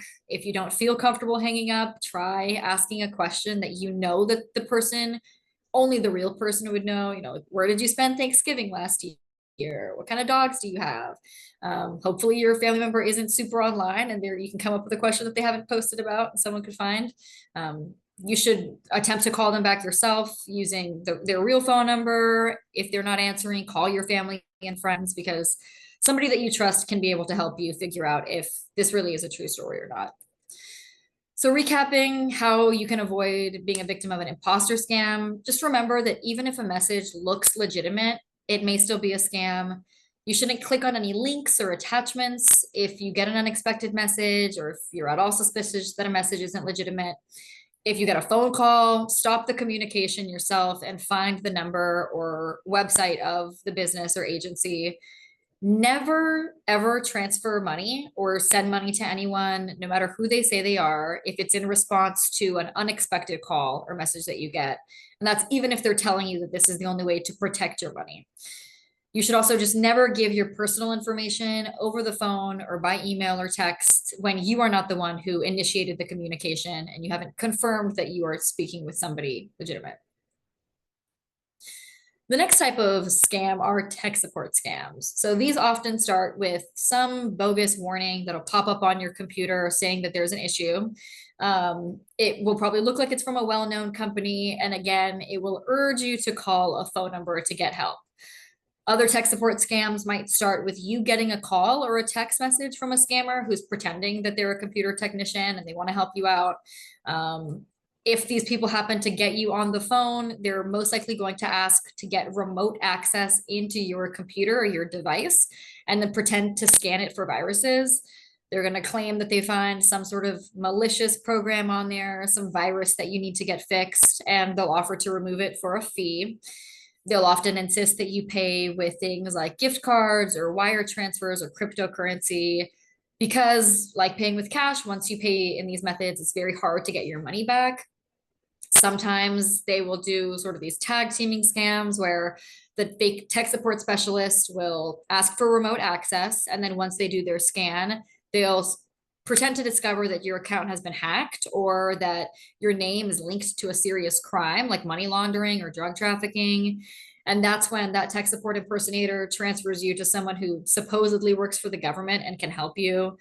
They're trying to make this seem very legitimate. That person is also a scammer, but maybe they'll give you a fake badge number or open a case number. What are some ways that you can tell that this is a scam? It's because 100% of the time, what's going to come next is they're going to tell you your money's at risk. You need to protect it immediately. You need to send us your money. They might tell you that you should put it in a federal safety locker is a term they use in these types of scams, or that you should go buy gold or get cash and give it to somebody. Those are all signs it's a scam. Somebody who works from the government's never going to tell you to move your money to protect it or put it in a federal safety locker because those actually don't exist. And they're not going to ask that you give them money in cash or in gold. So if you want to avoid these, don't give anybody remote access to your computer. Your bank and your credit card company never, ever need to take over your computer. If there really is a problem with your financial account, you can alert your credit or debit company. If you receive a cold call about a computer problem, it is probably a scam. If you get pop-ups on your computer screen, don't click any of the unknown links or attachment in them or call the numbers that they list. And if you have computer problems, you can do some brief research online and find real computer services. And if you need a legitimate virus software, they're out there and you can do some research and find one of those. Moving on to investor scams. Among the top 10 frauds that were reported to the Federal Trade Commission, the median individual losses were actually highest in this category, investment scams. And people reported in 2024 losing on average over $9,000 to these types of scams. They can be particularly enticing to older adults, as many seniors are living on fixed incomes or retirement savings. You naturally want to participate in these types of opportunities. They're always going to claim that you'll make a lot of money or big returns investing in these hot new money making opportunities. They'll try to get your attention with infomercials. They make social media posts. They post ads online that often encourage you to attend free events or get their free materials that they'll send you. They have free introductory videos that'll help you learn the secrets to getting rich. To convince you, scammers have even been offering financial or investment advice at first, and they'll tell you that you're going to make lots of money with little effort. They often will be able to sort of back up these guarantees with fake success stories. But no matter what type of investment it is, if it's trying to get you to invest in cryptocurrency, real estate, or precious metals and coins, some of these are even trying to get you to invest in training that will teach you how to invest your money. A lot of these scams use similar tactics. They're always going to promise big money, guaranteed income. You'll earn enough to quit your job or beat the stock market. Those are all signs that these are scams. Scammers will claim that the investment comes with little risk or time and effort. All investments, unfortunately, come with the risk that you're going to lose money. So anyone who's claiming that there's little or no risk, or that an investment will make you a lot of money without putting in any time or effort, is likely a scammer. They'll give very few details about the investment. So before rushing into an investment opportunity, ask a lot of questions, get the details in writing. If you aren't given details or documentation about the investment, that's a sign that it's a scam. And if they try to use high pressure sales tactics, anybody who's trying to pressure you to act quickly on an investment, who's discouraging you from taking time to research it, that is a scammer. But if you are thinking about paying for a program that promises to help you invest your money, because there really are legitimate ones out there, here are some things that you can do beforehand. Do your research. There are a lot of online. If you search online for the name of the company and words like review or scam or fraud, other people who've had negative experiences will likely have put that on the internet, and you can confirm that way. But never put money into an investment based solely on what someone else is claiming or what you read online, because they will often invent testimonials and success stories about people who've made a ton of money with their investment offers. And you can always check if somebody has a license to invest. So with investor.gov, it's a US Securities and Exchange Commission's website. You can check out people's backgrounds, their registration or license status of anyone who is recommending or selling investment. And it's a free, very simple to use search tool. The prizes, sweepstakes, and lottery scams also ranked highly on the number that the FTC reported of the most popular scams out there. Like obviously, who doesn't dream of winning a lot of money or a big prize? That's why scammers are still using this age-old premise to get people's money and personal information. But the good news is that there are a lot of ways that you can tell that these are scams. If you have to pay to get your prize, it's a scam. Real prizes are free. So if someone is telling you that you have to pay taxes, shipping and handling fees, processing fees, customs duties to get your prize, you're dealing with a scammer. If you have to pay to increase your odds of winning, that's a scam. Real sweepstakes are free and winning is by chance. It's actually illegal for someone to ask you to pay to increase your odds of winning. Only scammers will be doing that. If you have to give your financial or personal information, it's a scam. There's no reason that you would ever need to give your bank account or credit card number or information like your social in order to claim a prize. So if they ask for this, don't give it. Delete any messages that you have from them. Don't click on any of their links. And unfortunately, if it sounds too good to be true, it probably is. But, like investments, there are plenty of reputable marketers and nonprofit organizations that have prizes and lotteries. So some things to just think about before you decide to enter into one of these sweepstakes. Again, real sweepstakes are free and they're by chance. It's illegal for them to ask you to pay or buy something to increase your odds of winning. If you do sign up for these, contest promoters can sell your information to advertisers. So if you sign up for a contest or a drawing, you might start to see more targeted ads online or get more promotional mail, telemarketing calls, spam emails. If you get a phone call from a promoter, a contest promoter, there are certain things that by law they have to tell you. So they have to tell you that entering is free, what the prizes are and their value, the odds of winning, and how you would redeem a prize. And if you get sweepstakes in the mail, they have to say that you don't have to participate. They cannot claim that you are a winner unless you've actually won a prize. And our last type of scam, romance scams. The most common evolution of a romance scam is you meet someone online or by text, email, phone. The scammers will strike up a relationship with you to build up trust. Sometimes they'll talk or chat with them several times a day. They'll tell you it's true love, but they live far away, maybe for work or because they're in the military. And then they will start asking for money. Maybe it's a plane ticket to come visit you, or they're having emergency surgery, something else urgent has come up. Reports show that romance scammers often use dating apps to target people who are looking for love. But reports of romance scams that started with an unexpected message that somebody got on a social media account is actually more common. So 2022 is the most recent year that the FTC had data for this, but in 2022, 40% of people who said that they lost money to a romance scam said that it started off with being contacted on social media. So it's not just people who are using dating apps. Only 19% of the people who lost money to romance scams said that it started on a dating app or website. Many people reported that the scammer then quickly moved to a different messaging platform like WhatsApp, Google Chat, or Telegram. And according to the FTC in 2022, nearly 70,000 people have reported a romance scam, and the reported losses were around 1.3 billion, with the median loss being in the 4,000. So it is still a very common scam that people fall victim to. Scammers are going to adjust their story on what they think will work in each situation, but these are the most common lies that were reported to the FTC that romance scammers were telling people. So things that you can guarantee a romance scammer will be doing, they're going to tell you they can't meet in person. They're, working on an oil rig was very popular, and they're in the military. They're going to ask you for money. So once they gain your trust, there's going to be something that comes up: medical expenses. They need you to buy their ticket to come visit you, to help pay for their visa, or pay some fees to get them out of trouble. Sometimes they will offer to help you start investing in things like cryptocurrency. So just another way to get you to send them money. And they'll always tell you how to pay.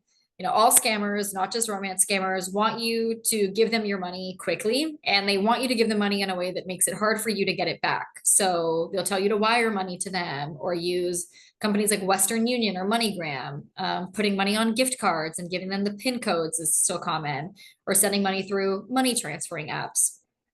All of those things are things that could alert you to the fact that the person that you're speaking to isn't really who you think they are. Again, it's a major red flag if someone tells you that they can't meet you. You should never send money to someone that you've never met in person, or give your personal information, or provide access to your accounts to someone that you've never met, even if you feel like you may know them. So wrapping up, what are the main takeaways here for avoiding scams? First thing is, just don't feel panic or pressured if you get a message that's telling you that you're in trouble or you need to act quickly. There is always time to think and consult with a trusted family member or friend. You should seek other people's advice before you decide to give out personal or financial information over the phone. If you're getting messages for things that seem too good to be true, it probably is. You should run things by people. Always be suspicious of requests to wire funds or to send cash or gift cards. Again, those are payment methods that make it very difficult for you to get your money back, and that's what makes it attractive to scammers. If you get unexpected messages or emails, don't click on links or attachments. Or if you get unexpected pop-ups on your computer, don't click on links or attachments. And if you need help with things like running errands, make sure to call somebody that you trust, a family member or a friend. It's important to be vigilant and cautious if a stranger comes up to your door and is offering to do things to you. If you have been the victim of a scam, if you've already paid a scammer, the most important thing to do is to act quickly with telling your bank or the company immediately. That is the first thing that you should be doing, is contacting your bank. They may have some sort of remedy freezing your account if funds are still being taken out, or issuing you a new card. And then a second step would be contacting one of these agencies that's listed here. So you could reach out to the National Elder Fraud Hotline or AARP's fraud helpline. They both provide free support and guidance to elder victims of fraud. And you can report a scam, even if it's not something that you actually lost money to the federal government at reportfraud.ftc.gov. And then your story of fraud will be included in the data that the FTC puts out. Or you could contact ic3.gov. If you or someone that you know is a victim of elder abuse, first step is contacting an agency like Adult Protective Services or the Metropolitan Police Department, or both. If the abuse is specifically financial exploitation, you can contact MPD's Cyber and Financial Crimes. We think that their phone number is actually just directing people to email, so you can email them at the email address that's here. And lastly, you can reach out to us in the Elder Justice section of OAG. And with that, I will pass it off to Monique and stop sharing my slides.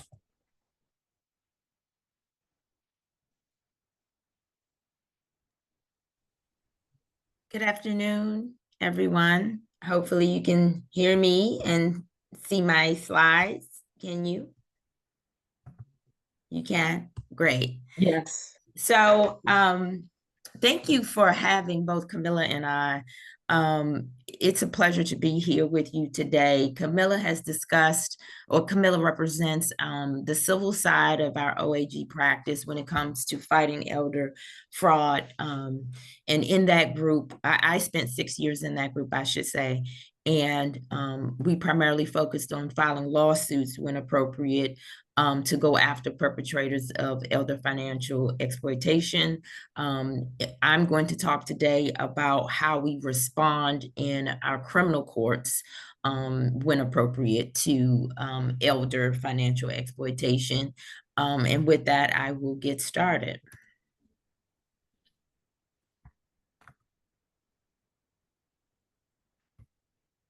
I'm sorry, can you guys see? Okay. All right. So I'll first introduce you to our law enforcement sort of team, which encompasses just OAG and members of OAG, as well as the U.S. Attorney's Office here in the District of Columbia. We work together to investigate and prosecute cases of elder fraud and fraud in general, and I'll speak a bit about that in a few minutes. Also, we will talk about this new sort of concept of elder theft versus elder scams. Camilla gave us a lot of data, a lot of good tips and information with respect to elder scams. And most of that involved, of course, stranger perpetrators, people who are not known to their victims, anonymous voices over the phone or behind a computer, and most of the time somewhere overseas. That is, we know that a lot of the times elder fraud happens much closer to home and is perpetrated by people that we are much more familiar with, and we'll get into that. And then finally, I'll talk about some crime trends in DC that affect elders disproportionately or actually target elders, and we'll give you some tips to protect yourself. So as I said, Camilla gave us a lot of really good data. And so my presentation won't speak that much to statistics, but I do want to give a snapshot of what we're dealing with and what the nature of the problem is. And the main thing, as Camilla alluded to, is the fact that we have a very large and ever-growing elder population, as you all know, and that is driven mostly by the fact that our baby boomers are growing older. By 2040, we expect nationally that 1 in 5 Americans will be age 65 or older. In the district, we are currently at almost 1 in 10, or actually a little bit over 1 in 10 district residents. There are about 83,000 seniors in the district, and by seniors, we define that as 65 or older. And as Camilla stated, the loss nationally to elder financial exploitation is anywhere, or estimated to be anywhere between $2.9 billion and $36.5 billion. Financial exploitation is the most common form of elder abuse, and we know that a lot of times it is co-occurring with other forms of abuse, like physical abuse or neglect. In DC, the last known or reported numbers that we have, 1 in 10 seniors has experienced some form of abuse, and in the district, like nationally, the most common form of abuse of elders is financial in nature. And so, although it's the most common form of abuse, the problem is that one of the many problems is that it's very underreported. We believe that for every one case that does come to the attention of law enforcement, there are probably 43. There are likely to be at least 43 others that law enforcement never hears about. And so we're dealing with, as this graphic illustrates, the tip of the iceberg. And there is just much more lurking beneath the surface. So what are we doing about it? How has OAG responded? How are we using our criminal courts to go after perpetrators? And I'm happy to explain. We have principally devoted staff to the problem, staff and resources. So within the Office of the Attorney General for the District of Columbia, led of course by our esteemed Brian Schwab, we have two sections mainly that deal with both the criminal and civil side. As this graphic illustrates, we have a public safety division, which is essentially our criminal section, and a public advocacy division, which Camilla represents from the civil rights and elder justice section. In that section, as we've mentioned, we primarily use our elder financial statute to file lawsuits when it's appropriate, seeking restitution, civil penalties up to $10,000 for each action, as well as the revocation of professional licenses and permits. On the criminal side, we have our fraud and public corruption section. And we can bring charges under our statute, both felonies and misdemeanors, which I'll get into a little bit more in just a few moments. But let's just say that the maximum penalty for a felony conviction under that statute is 10 years. And like I said, I'll get into that a little bit more specifically in just a few moments. But our team, the fraud and public corruption section, does prosecute cases of more than just elder fraud. We do investigate and prosecute cases of general fraud, but some of the main crimes that we do go after are welfare fraud, tax fraud, other instances of or types of offenses of public corruption, and of course, elder fraud. We are a team of 5. We have a section chief and 4 full-time assistant attorneys general and the assistance of an investigator. Each of the 4 line attorneys, including myself, has a special focus, although we do prosecute all forms of fraud. My specialty is elder fraud, but as I said, I do prosecute other types of felony and misdemeanor frauds. And as I mentioned, this is through our work is in tandem with the U.S. Attorney's Office. Some of you might know that the U.S. Attorney's Office has exclusive authority to prosecute adult felonies and most misdemeanors in the district. And that is unique to the district because it is a federal office, and like all other U.S. attorneys' offices around the country. But what is different is that it has this, it is responsible for prosecuting cases, local offenses. The OAG prosecutes all juvenile offenses and certain misdemeanors. But we do have a long-standing partnership and a strong collaboration with the U.S. Attorney's Office, whereby Assistant Attorneys General from our office are deputized as special assistant U.S. attorneys, and we work through the USAO DC to prosecute crimes. In 2018, both our offices, the OAG and the USAO, initiated initiatives or began initiatives around the same time to address elder abuse and exploitation specifically. And from those initiatives we established an elder fraud prosecutor who specifically handles elder fraud cases, and who is employed with OAG but deputized as a special AUSA or SALSA, as we call it, in order to bring cases in court through the U.S. Attorney's Office. So what is financial exploitation? How is that defined under district law? Camilla gave us a very, at the very beginning of her presentation, a very good boiled down definition, but I wanted to drill down on this a little bit more. Our Financial Exploitation of Vulnerable Adults and the Elderly Amendment Act was passed in 2016. We call it FEBA for short because that is a mouthful.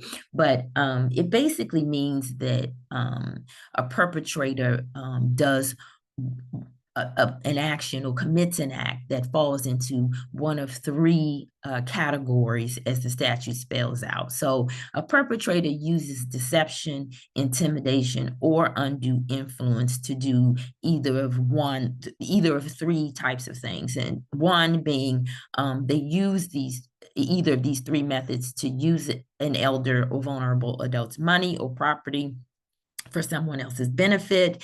And what that looks like is, or an example of that, is using an elder's debit card to pay for their or someone else's vacation. The second category is using either of those three things, deception, intimidation, or undue influence, to get an elder or vulnerable adult to enter into a legal obligation for someone else's benefit, either the perpetrators or third party. That could be without the victim's knowledge, signing or co-signing their name to a loan of some sort. We've seen cases where this was done involving a car loan and all sorts of loans. And then finally, the third category is where a perpetrator violates other laws to get access to an elder's money or property. And that could be committing the offense of theft, fraud, forgery, or other types of theft or theft crimes.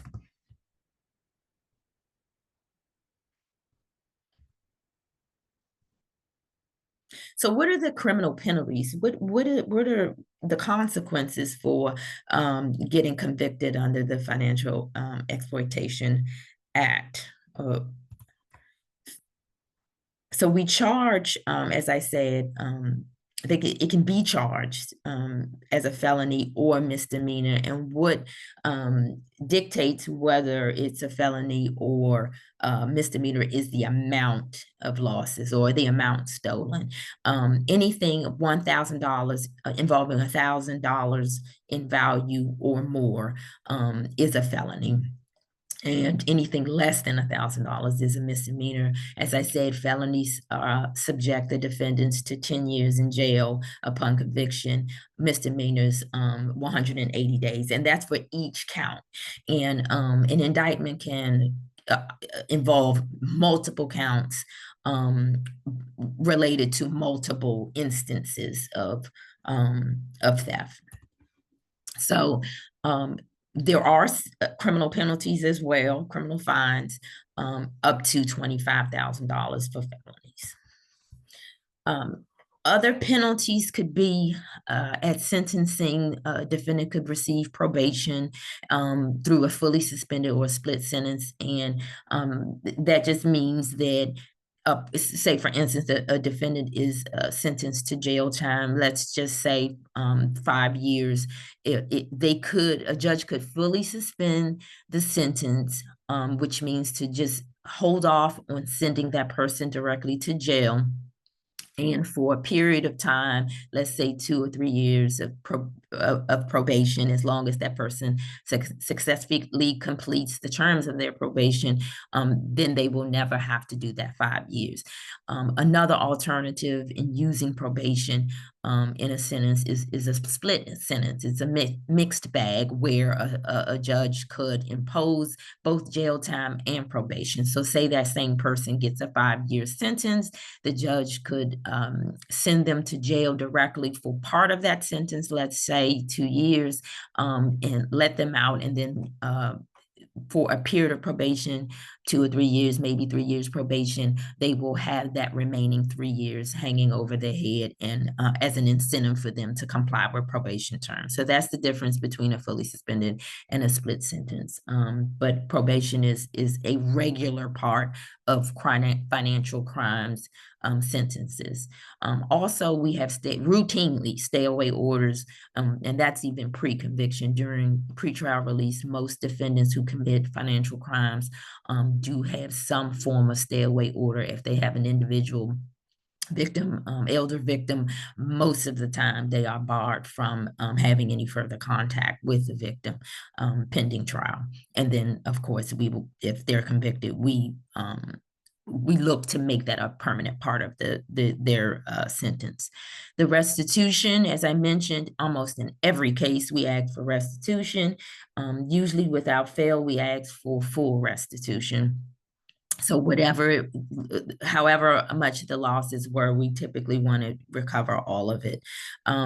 Also, we can ask for other injunctions. Typically, we will ask that the defendant be barred from working with elders in the future or from serving as a power of attorney or any other type of fiduciary.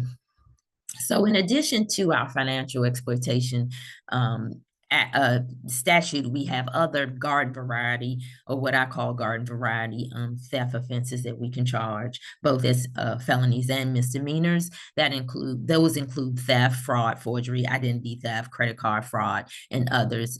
In the district, we do have enhanced penalties for crimes against seniors. So even when we're not charging financial exploitation of a vulnerable adult specifically, we with these garden variety types of thefts and fraud charges, we can add the enhanced penalty or ask for the enhanced, we can file enhancement papers is the technical term, where we, because if the victim is a senior citizen defined in the statute as 65 or older, that subjects the defendant upon conviction to 1.5 times whatever the maximum jail term is under the law, and 1.5 times whatever the maximum fine is. So who commits financial exploitation, right? We've talked, as I said, a lot earlier about scams, and in most cases, those are strangers. But again, we know that most times, or a lot of the times, I should say, it is somebody, the perpetrator is someone we know and know well. Sometimes it's family members, sometimes it's our own children, sometimes it's professionals in our lives, social workers, their power of attorneys, very, very often home health aides and caregivers. They are essentially, it could be, the answer to the question is basically, it could be anyone. It could be anyone, but the commonality here, or the common thread in this word cloud, is that these are all people of trust. These are all people with proximity to the victim, and who the victim gives a certain amount of trust, right? So there's this new concept, or a way of looking at elder financial exploitation that I think is spot on. In 2024, the Financial Crimes Enforcement Network, or FinCEN, did a report, and they looked at the suspicious activity reports that banks are mandatorily give under mandates, federal law mandates. They are required to report suspicious activities to FinCEN. And FinCEN found that 80% of the elder financial exploitation related activity involved stranger or elder scams, the types of things that Camilla went over, right? But they acknowledge that that does not in any way mean that scams occur more often than what they termed elder theft, but that people are more likely to report the elder scams. And if we could look at it this way, elder scams are more like, it's elder scams versus elder theft. It's just stranger perpetrated crimes versus trusted person crimes, right? And so of those sort of elder theft crimes that are perpetrated by people that the victim knows, the FinCEN found in its report that 40% of those cases were perpetrated by the adult children of the victims, unfortunately. Okay, and we know that these statistics bear out in our cases, in our work, in our prosecutions.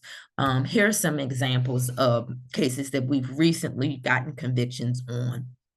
And they could really be headlines in a newspaper. One involved a property manager who had stole over $100,000 from two elderly residents in a senior living community here in Northwest in Foggy Bottom. Another one was a nephew who took over $44,000 from his uncle after his uncle was confined to a nursing home after an emergency medical situation. Our first criminal conviction involved a home health aide who used the debit card of her client who had dementia. And she used that debit card for $3,000. She used $3,000 worth of personal the debit card, $3,000 worth of debit card transactions is what she did in that particular case. A spiritual advisor and a pastor in the area coerced an elderly district resident to take on a reverse mortgage, and from there he defrauded her $63,000. He took $63,000 from her, and so these are just examples of cases that we investigated, filed criminal cases in. And actually the first two of these cases, I'm happy to say that we actually initiated these cases in our civil side. And I actually worked on the first two. We investigated those, got civil judgments against those two individuals, the property manager and the nephew, and then referred the case to the U.S. Attorney's Office, where they also got criminal convictions. In the first case of the property manager, including penalties, we were able to collect every dime of the $200,000 judgment that we were able to get against her. This was a particularly disturbing case, one involving initially strangers, but people who befriended this 80-year-old client of a bank, SunTrust Bank, and by they befriended this elderly woman, a female customer, who thought that she was coming to the bank to make transfers when in reality, those transfers, what was happening is that the bank's employees, two of the bank's employees, were transferring money into accounts, secret accounts that they had set up. One had transferred $51,000 into a secret account and took $3,000 more out of her accounts and spent them on lavish vacations, spent the money on lavish vacations and renting a red Mustang. The other had written a $27,000 check to himself and took several thousand more out of the victim's bank accounts. We got convictions against these co-defendants. Both were sentenced to, as I explained, a fully suspended sentence, probationary sentences, but both are subject to that 2 years in jail. The other 101 was sentenced to 2 years in jail, the other to 180 days jail time. Both of these individuals are currently paying back restitution for all of the money that they stole. We have regular court hearings, monitoring and making sure that every dime is paid back to this elderly victim. For the sake of time, I'll skip some of the other criminal investigations that I wanted to highlight that we're working on. They involve a home care companion, a goddaughter. In both of those cases, the victim entrusted these two people with their debit card and their PIN number. And what I want to emphasize here is some of the tips to avoid this kind of elder theft that happens with the people closest to us, people, either our relatives or people that we have in our homes who are there to assist us. Never, ever, ever give out your PIN number. That's the number one thing. If you don't remember anything today, understand that when you do, not only can these things happen to you, but the bank lots of times have policies. Most banks have policies in which they will not approve your fraud claim when you try to recover the lost money because you voluntarily gave out your PIN number. The other tips are keep your financial mail and bank statements in a safe place. Don't have them lying around where others can see them. Minimize the need for cash withdrawals by limiting the number of times you go to the bank. But again, never share your PIN number with anyone. Consider setting up online auto payments for your regular bills. When setting up a power of attorney, consider a buddy system, whether you're doing this for yourself or someone else who's in need of a power of attorney. And by that, I mean, have a second trusted person to review bank statements periodically. And review your own to the extent that you can. While you can, review your own bank statements regularly. Consider setting up online banking so that you can see the transactions in real time. And then lastly, I wanted to highlight a crime trend that we're seeing in the district involving mail theft related check fraud. And what that is, it's on the rise, first of all. Criminals typically steal personal checks, business checks, tax refund checks, and checks related to government assistance programs. Lots of times, as we know, federal treasury checks are fairly easy to spot, right? We know what those look like even when they're in the sealed envelopes. The numbers of reported check fraud related to mail theft is skyrocketing. It recently doubled from one year to the next, from 2021 to 2022. We know that elders, particularly baby boomers, still rely on postal mail more than any other age group. And so that's part of why this is affecting elders disproportionately. How does it happen? People obtain the checks this way. They gain access to legitimate checks and sensitive financial data by stealing mail checks either from U.S. Postal Service facilities or during delivery. Then the next step is to prepare or alter the deposit. The checks for deposit. And what they do is check washing. And what that term means is that they use chemicals to physically alter the check. Typically, they alter the original payee and the financial amount. You can see in the lower right corner a sort of illustration of what that looks like when they use those chemicals to wash the check from its original writing.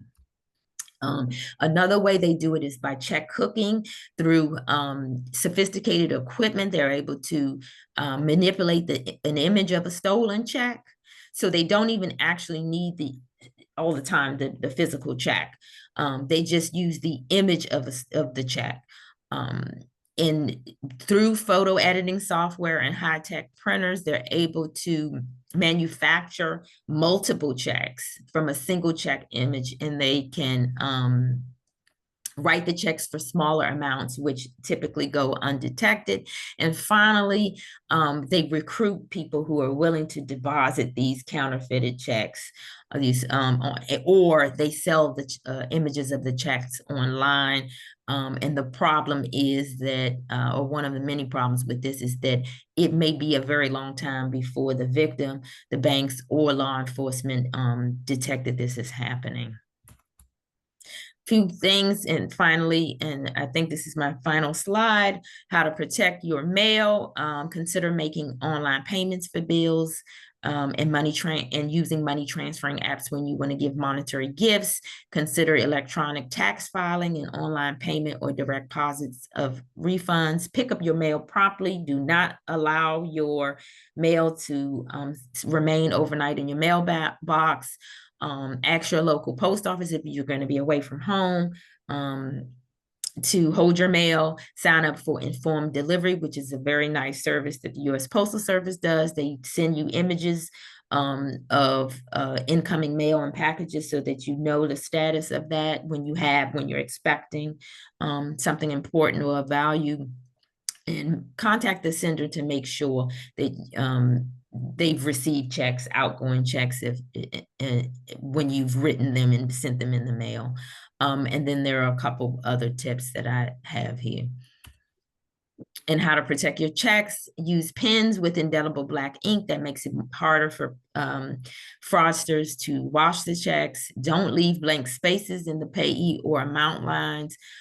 Don't write personal details like social security numbers, credit card info, driver's licenses, or even your phone number on your checks. That's something that a lot of us were doing, and that needs, you should not do that. Use online banking to review checks, to be sure that they're not altered. Follow up with payees to ensure that they receive the check again, and use checks with security features. Some have holograms, watermarks, or heat-sensitive ink, again, to make it harder to be washed. Here are the numbers which we will leave you on where to report and how to report mail fraud, and where to report your theft of your IRS checks, either checks that you send in to the IRS or your refund checks. And again, here are the phone numbers for reporting financial abuse that we shared earlier and that we are circulating. Any questions? Well, this has been some wonderful information, and thank you both so much for the information that you have shared. I'm going to devote the next few minutes to questions and answers. I think one of the first things I want to say is you talked about it just a little bit, but what are some of the different types of elder abuse? I mean, we've talked about financial. What about physical, emotional abuse? What are things that we should be looking for or asking our loved ones to make certain that elder abuse is not becoming an issue? Do you want to take that? Oh, I'd be happy to. Well, in terms of physical abuse, I think that one of the most important things to do if we suspect that this is happening is for us to initiate frank conversations with the loved one or the person that we think may be being abused. Sure. And outside of the presence of obviously of the perpetrator, we should make, to the extent that we can, make the person feel comfortable and feel that they can tell us what is going on. Sure. And put measures in place so that that person, if this needs to be reported, that they are not exposed during the time that this Sure. issue might need to be investigated, right? So this person should have a safe place to be, and should be protected from whoever we think is perpetrating this issue. And we should remember that if we need law enforcement to help in that effort, that we can get assistance with getting a civil protective order. And we do have a group, we have a domestic violence section who handles civil protective orders at OAG. Wonderful. I do want to say one thing, that we are grateful for the resources that you have shared on how to, the different phone numbers and the different websites, and we will share just that information, that separate PowerPoint that you shared with us. So I just want to let everyone know that yes, we are going to be able to email some information to you on Monday that will help you have the resources that you need. A question, someone wasn't aware, is the IRS still sending out paper checks? They, as far as I know, they are, but they are moving toward complete elimination Gotcha. of that. But there may be very few exceptions. What I know is that in this most recent tax year, paper checks were still being sent out. And what we noticed is a serious uptick in the number of reports to go to Adult Protective Services of checks being intercepted by fraudsters. That's terrible. One of our attendees wanted to know about I think it was formerly the Network for Victims Recovery, but do you help train bank tellers? Do you work with the police in helping them look for elder abuse? We do not currently at OAG, to my knowledge, have any training mechanisms, but rest assured that banks, particularly large commercial banks, most of them have internal training, and they may even bring in experts, but most large commercial banks have their tellers do undergo, their bank employees do undergo specialized training in how to spot elder financial exploitation. So that has been something that we've seen probably over the last 10 years. They are very much invested in doing that. Wonderful. Um, I am not seeing any other questions right now, in the chat. I think I just want to go ahead and just say thank you so much for the information that you have shared with us. We are so honored to have two assistant attorneys generals at our conference this afternoon. And I'm sure people may still have some burning questions, and I'm hoping that you both might be interested in coming back to give a follow-up presentation in the future. But thank you so much. Thank you for sharing some resources that we will be getting out to all of our attendees on Monday. So again, I just want to say that we're going to have a very short break, and we'll be coming back at 2:45 to start our next presentation from Chef Heather Smith. Thank you. Thank you so much.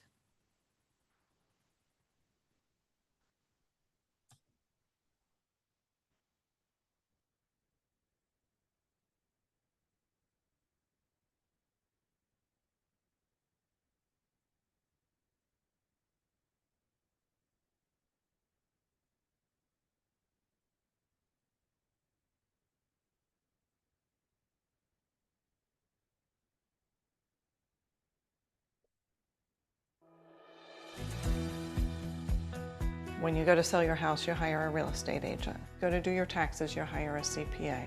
So when you're trying to figure out what are your options when you're an older person, hiring an expert, an aging life care manager, is really the person who can help you sort through those decisions.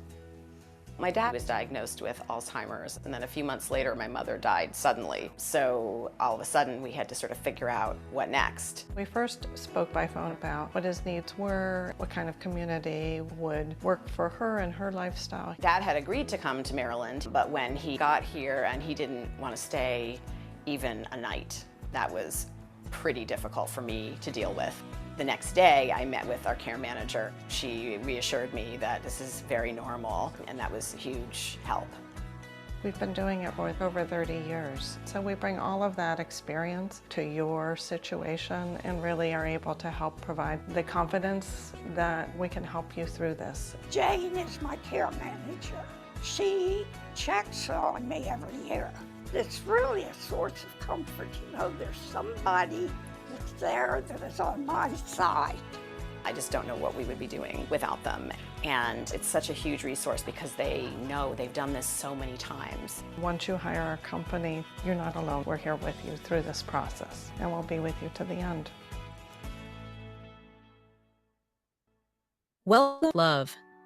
For over 10 years, we've been dedicated to providing exceptional in-home care to seniors, bringing peace of mind to their families. With 5 branches in Fairfax, Richmond, Winchester, Fredericksburg, and Washington, D.C., we have over 900 active caregivers, available 24/7, ready to assist you. Our dedicated operations team of 55 full-time employees, including 10 scheduling specialists, ensures smooth operations and can fill shifts within just 4 hours of signing an agreement. Our online training academy ensures that all our caregivers and staff are continuously educated and equipped with the latest skills to provide the highest quality care. Need in-home care? Call us today at 703-935-4070 for a free assessment. At Care with Love, we care because you matter. So here at Elder Tree, what we do for our clients is we help them with all areas of their life. It can be anything from as mundane as I need you to remove the leaves in our yard, and as complicated as I need to move from the home I've lived in for 45 years into a very complicated medical supportive environment that's able to take care of all aspects of my life. We deal with different family system concerns. We deal with putting different things in place that have to do with finances, that have to do with legal matters, that have to do with many different aspects, social, psychosocial, again, financial, could be anything that you can think of. We will help the client put them in place. Again.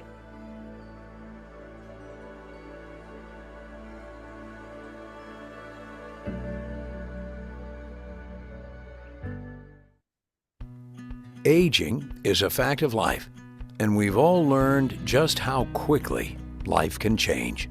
Maybe you want to age in your own home. Perhaps you want to protect your assets.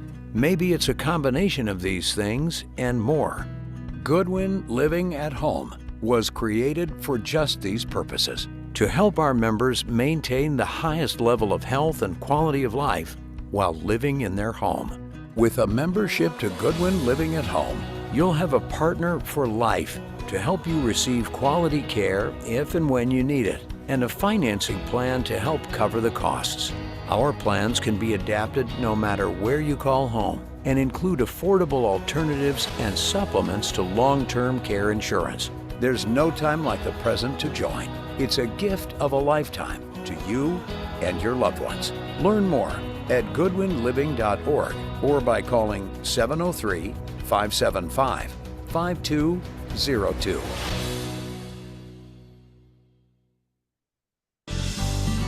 My mother came here on a Tuesday and I never was able to come back in. It was that Tuesday right before the school shut down, everything shut down. It just wasn't a normal transition. The staff here did a lot of extra work. The level of cleaning and everything was just amazing. I feel like the care is very coordinated here. It doesn't involve me at all. There's all kinds of doctors and specialists that are here associated with Sibley. And I'm just so grateful that she's healthy, she's safe. Ironically, even though this is assisted living, I feel that in many ways she's more independent here. COVID is hard, but I can't think of how Grand Oaks could have done it better.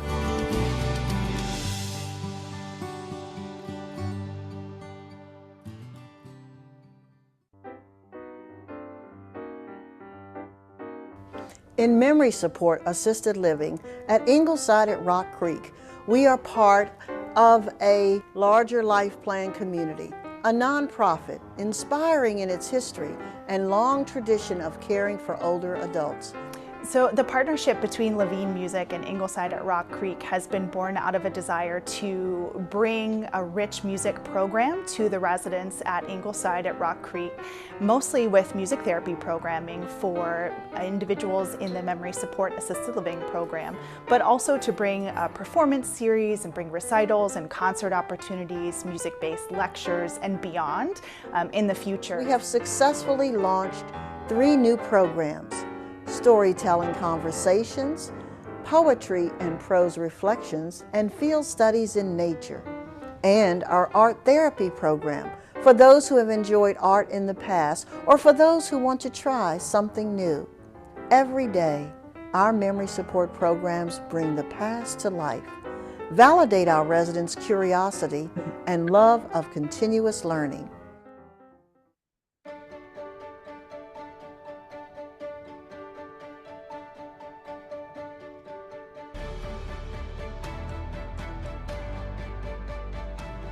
The Inspire customer expects and demands the best. We are going to surround them with elegance, with comfort, with a sense of fulfillment, and we do that not only with fine dining. We have live entertainment, trips out into the city. We keep people very connected with the neighborhood in which they love and that they want to stay in. There are fireplaces throughout the building. There's a lounge on every floor, a fitness center, a heated saltwater pool, restaurants, outdoor dining. It's really stunning. There's going to be a rooftop amenity, which I think is just fabulous. You can see the Washington Monument, the National Cathedral, and all the buildings surrounding DuPont Circle. You're sitting up 8 stories. It'll be magnificent.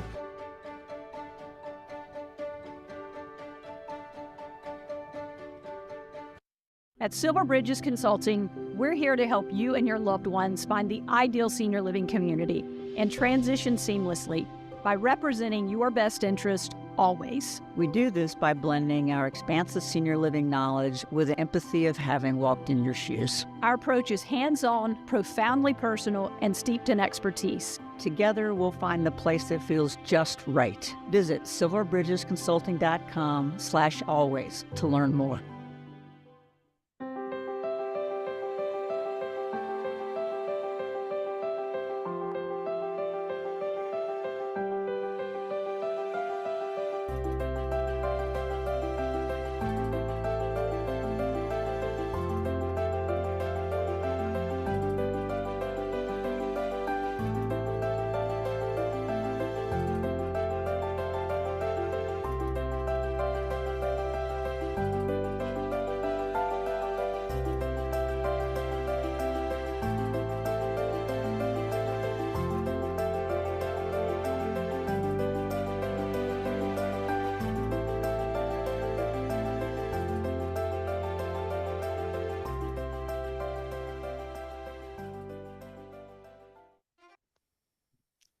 We don't have to tell you. This journey is hard and long, and sometimes you need knowledgeable partners to help you along the way, coaching you through tough moments, helping you meet your goals for your loved one, for you and your whole family. Support for aging is here. People who've been there, who personally know the road, and who know how to make this a little bit easier. Come to our Problem Solving for Alzheimer's Care Partner group. Find solutions. Improve this new normal that is, oh, so daily. Whether you're earlier in the process and don't know what you'll face, slogging through the middle, or just wanting some peace. Contact Support for Aging. We are here for you.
Live a lifestyle you'll love.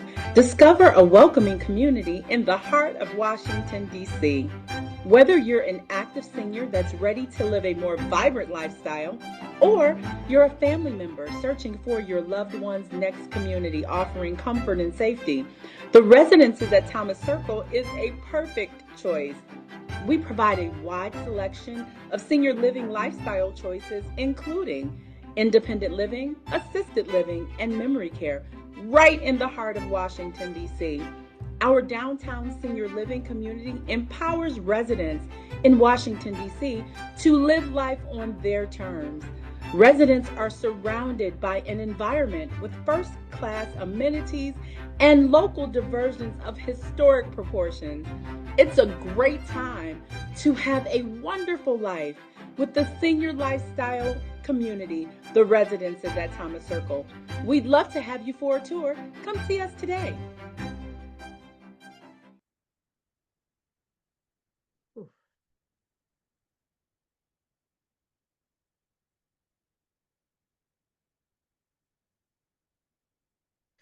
Well, welcome back, everyone.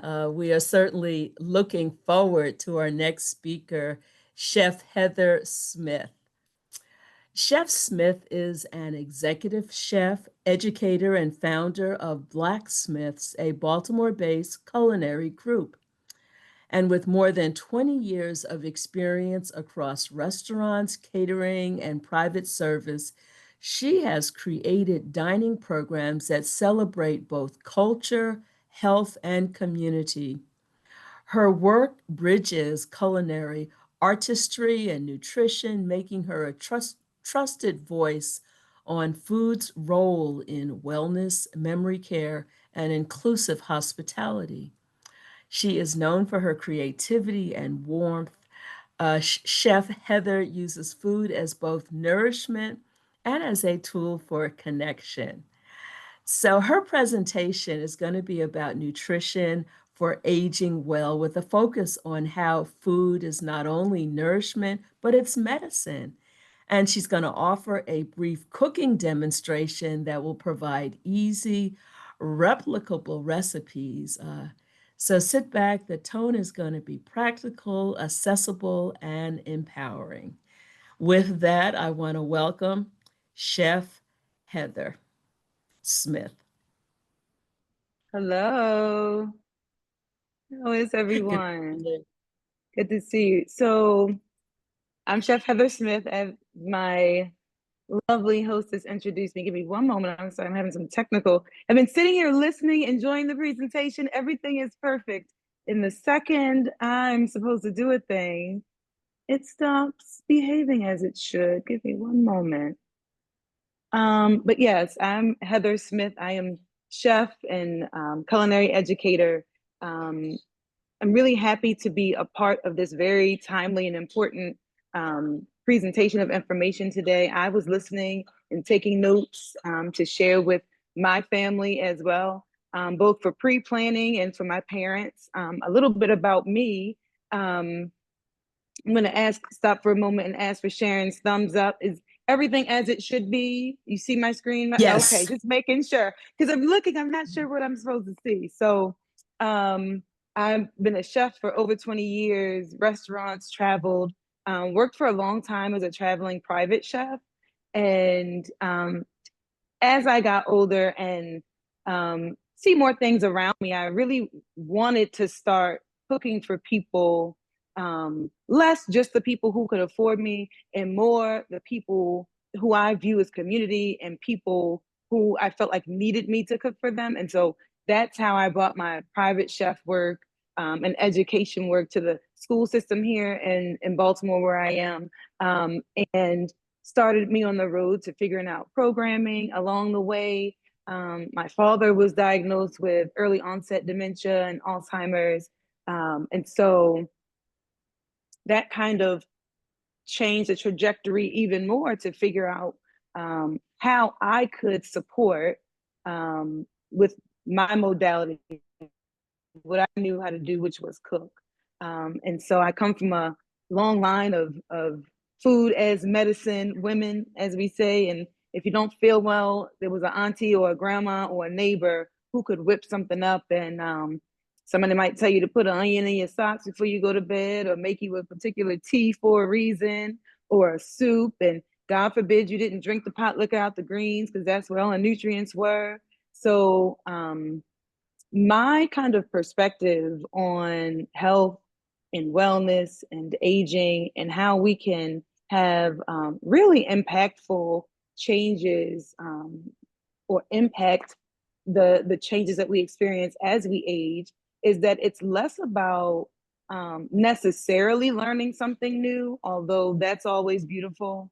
I find that it is a remembering that needs to happen, because for every thing that I share that I discovered, or a food way that we can, a habit we can add to our lifestyle, there's often a pause for someone to share a story about one way they have already engaged with that thing. Oh, you know, my aunt used to do this, or my sister used to do that. And so I think so much of what we need in terms of eating well and using food and beverages as medicine are things that we already know and things that we may in fact already do. So to heal, to age well, to stay sharp, we may not have always called it wellness. We just called it, dinner. But there are habits that we have had. I know I've never heard my grandmother or my aunt use the word antioxidants. I don't believe so, but that's what she grew in her garden and what she fed us and used the whole thing. And somewhere along the line, we got away from that, and the pace quickened up, and what was in vogue and the cool thing to do was no longer to use the whole thing, whether you're talking about animal, vegetable, or mineral, right? We didn't waste. We would pickle things, preserve things, put things up. And that stopped happening, just to come back full circle and now be sold to you at a premium. And so what I suggest is getting back to basics and what we used to do, preparing more foods simply, whole foods ourselves rather than purchasing as much processed. And so that's what I'm here to be, hopefully a reminder, a resource. Before we go, I'll make sure everyone has my contact information. You know how you run into the friend you haven't seen in a while and they say, call me, we'll catch up. And they don't mean it and you don't mean it and y'all know y'all don't mean it. When I say call me, when I say add me in your contact list and your phone book, write me down. If you have a journal, if you have some place where you keep information, notes maybe from what you heard and learned today, please write my information down. If you have a question, if you want me to FaceTime you because you're about to cook something, if you need a recipe for a thing, if you come home from a doctor's visit and these are things that you need to cut out or add more of, please, please, please just call, email, stop by if you're local or up for a drive. And I have neighbors, people who live close to the restaurant now, who come in and have my A1Cs were high, or I need to do this, and the doctor said I need to do that. And so I love nothing more than to be able to support in that way. So we'll jump right into it. I made a little presentation. I'm so tickled with myself. I hope you enjoy it. I'm going to focus really mostly on the main culprits that I see that are challenges for people to make the adjustments, and then really lean into the question and answer segment. So now as you're listening, jot it down so you don't forget if you have a question, or put it in the chat so we can go through and really answer any and all questions that you have. If it's something that I don't know, I'm really good at saying, I don't know that, but let me look it up. Because although I have people in my community who come with questions and advice, I always say, I'm not a doctor. I don't even play one on TV, but I can help you out where I can. So the main culprits that I see oftentimes in my community for sure, high blood pressure, hypertension, as it links to salt intake, sugar, diabetes, insulin resistance, and in my personal world and experience, dementia. I'll share some numbers with you today that you can hang on to if you're taking notes. 45%, the number 45% of new dementia cases are preventable. I learned, I had to educate myself, it's not just inevitable. My grandmother, when she passed, she was dealing with dementia. My father has dementia. I know for a fact, I thought dementia was one of those things you were either going to get or you were not, and that's it. And you had no control over that, no way that you could affect change on what may be, something that was going to happen in your future. But through my interactions with and reaching out to the Alzheimer's Association, they shared that not only do Black and Brown communities have a really high percentage of new cases, but that 45% of those cases are preventable through diet, diet, exercise, and other lifestyle changes. We often hear that as we age, decline is kind of inevitable. Memory loss, fatigue, high blood pressure, it's kind of par for the course. But that's not the whole story. You can really have an impact, and one of the best ways to do so is give your body better fuel. Not only can 45% of dementia cases be prevented or delayed, but of, I'm sorry, I think I have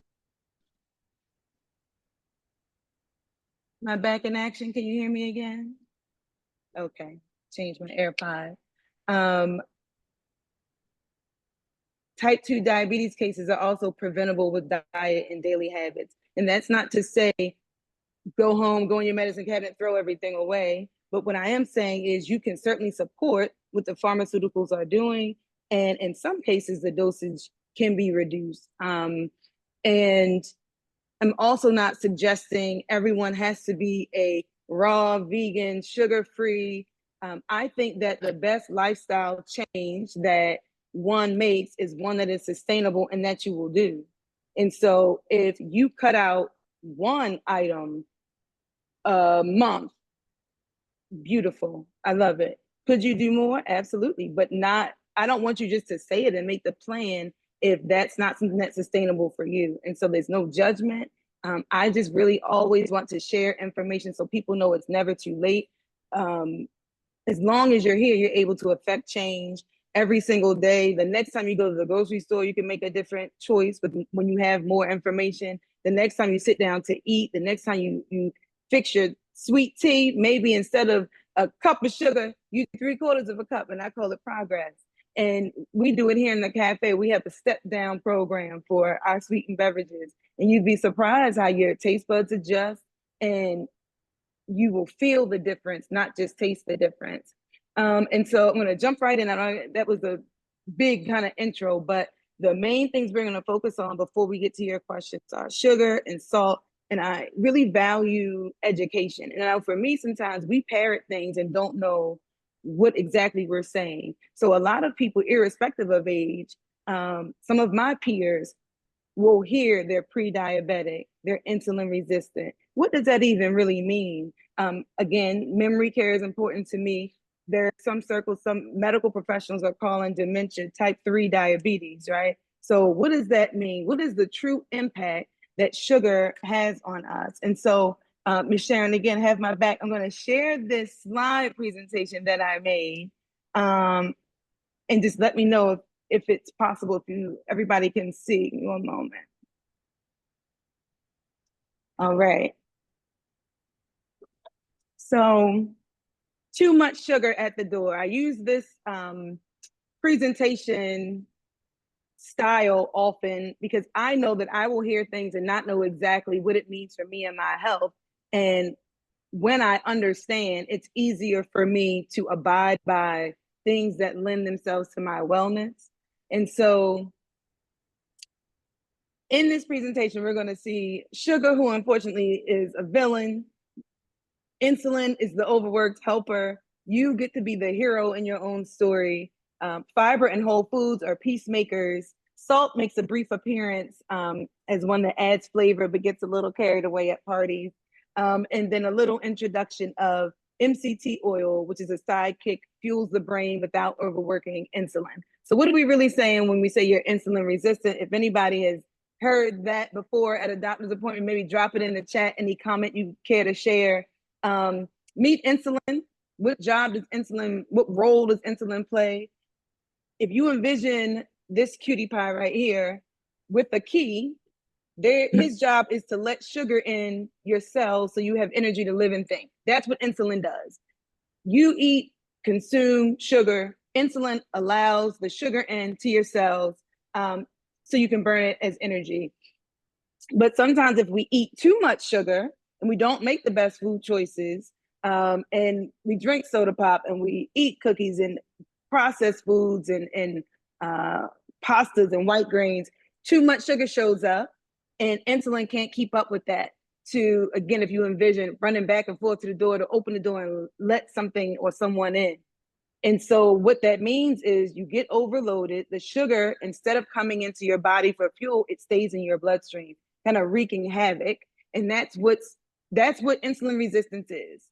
And very simply put, and I know once I really understood what it meant, we don't want people to feel shame, but there was an additional awareness when I was eating things because I knew what was happening. And I didn't like to feel fatigued. And I didn't want my brain, which is our body's made up of cells, so is our brain.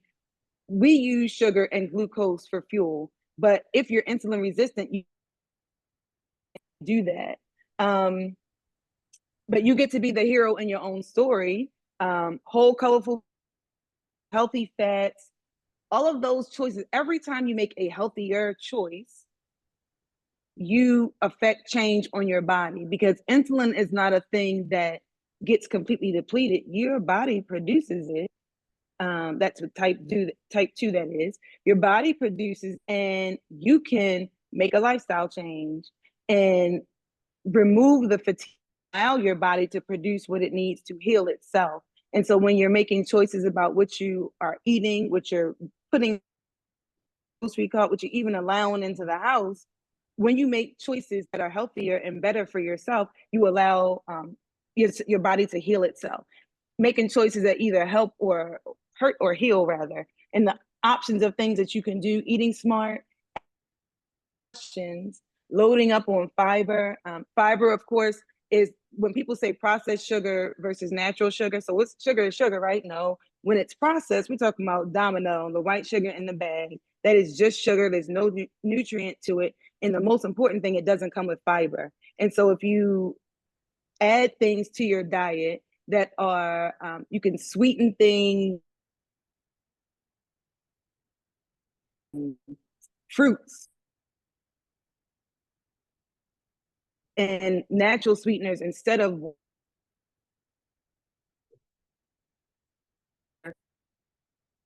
I actually have sweetener, a great thing that we can all do. We have right in our kitchen, or easy thing, and other than white sugar, season with intention. I know if you're like,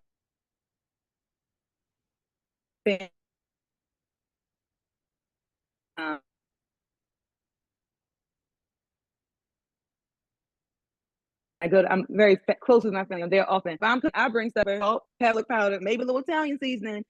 We don't have seasoned salt anymore because I had to pry it out of my mama's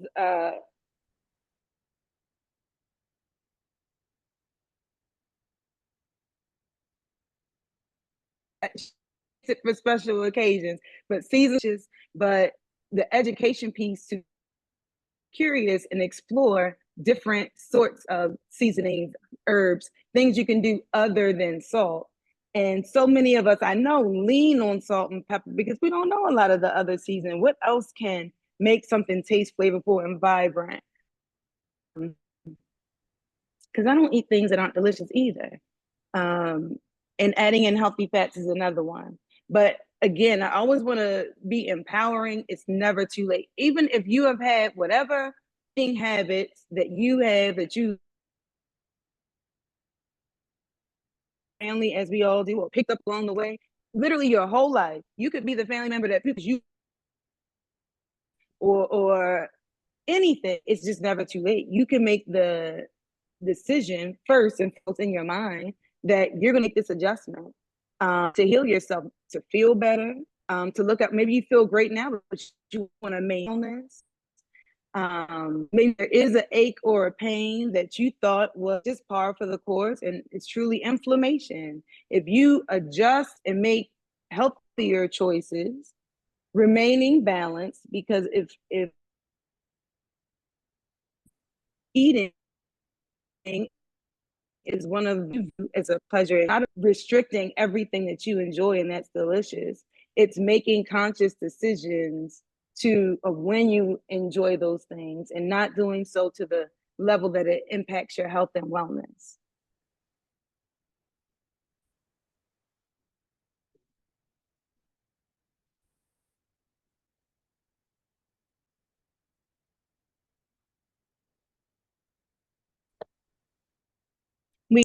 Neighbors normally comes in and factors it just going on, but even with even on the other side of being of a diagnosis, it is never too late. You can start from today to improve the functioning of your body and its systems and really lean into and lean on how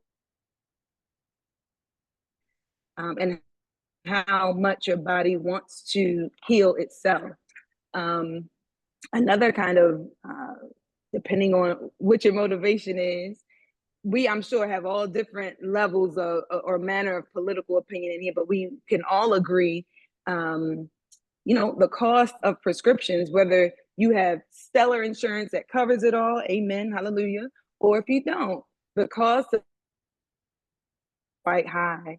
And again, while I am not a doctor, there are many things that can either be turned around completely with food and lifestyle changes. And there are also things that if you take a pill or a supplement or some sort of prescription to help move your bowels, that's super an easier, more familiar, I guess, arena where we all know there's things you can eat, things you can drink, things you can do outside of a prescription or a pharmaceutical to help your body with those functions. Many things, diabetes, hypertension, dementia, can be impacted by different food and lifestyle changes. So never be discouraged or think it's too late, because it's not. You can start with your next trip to the grocery store. Chef Smith, can I intervene? We're getting a little buffering on our end, and I'm just wondering, we're getting a message that your bandwidth is low, and I'm just wondering if there's another area that you can move to that has a stronger signal, or maybe it will self-correct. Sure. Let me see. Thank you for that.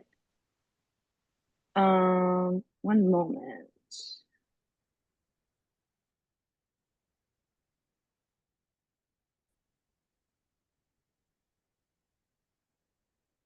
I think I can change this setting also.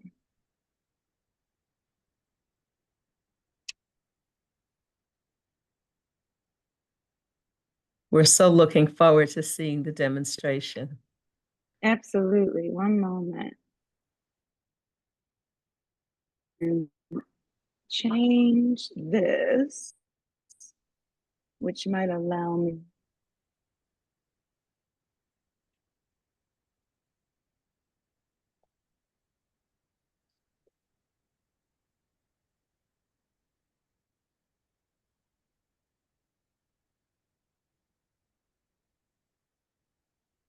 Just a reminder to everyone that we are videotaping this, and you can look forward to getting a link from us on Monday so that you'll be able to have the entirety of our webinar. And we certainly will encourage you to share that information with friends and family. All right, Ms. Sharon, I think maybe I fixed it. Let us see. Let us see. Right.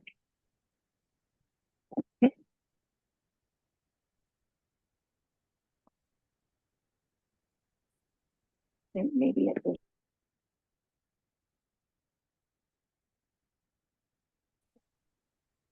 change the height. Do you hear me now? Is it still buffering? I'm hearing you fine right now. Okay. I didn't know if there was still a breakup. So while I'm moving location to be nearer, maybe, and prevent that from happening, we talked about sugar. I'll put the slide back up that has my contact information. And then the items that I have for the demonstration rather, just things that you could literally go home and change if you felt so inclined today. Or your next trip to the grocery, I have some produce and things that are pretty common now when you go into the market, because there are so many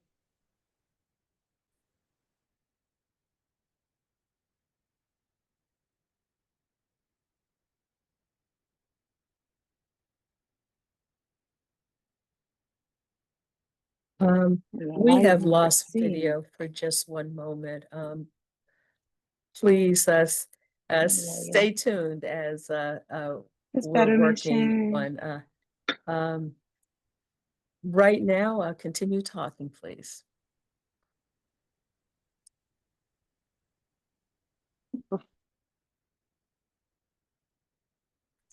My contact information is available on the screen.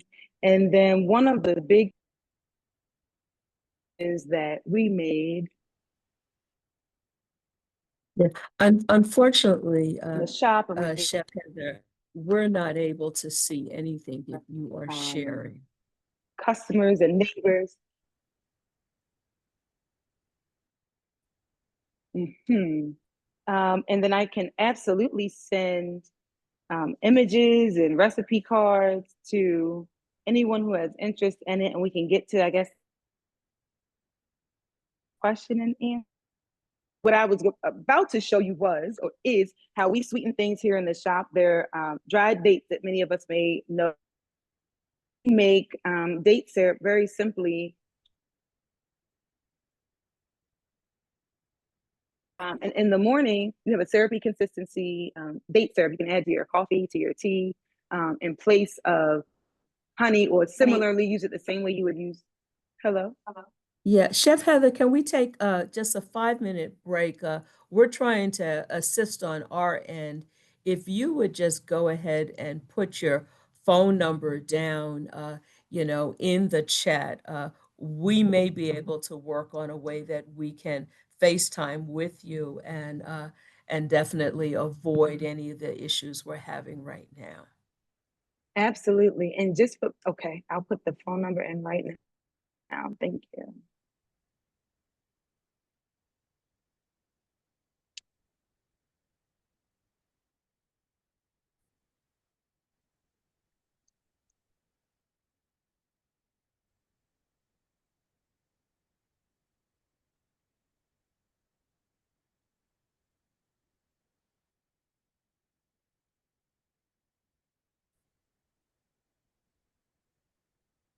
I have shared your number with the person who is helping us with this webinar. And so we will see what we can do momentarily. But please continue talking off without being on video, and that perhaps we'll be able to at least hear you while we're working on how Absolutely. we might be able to correct this. Absolutely. So what I was sharing was, I don't even know if that's one moment.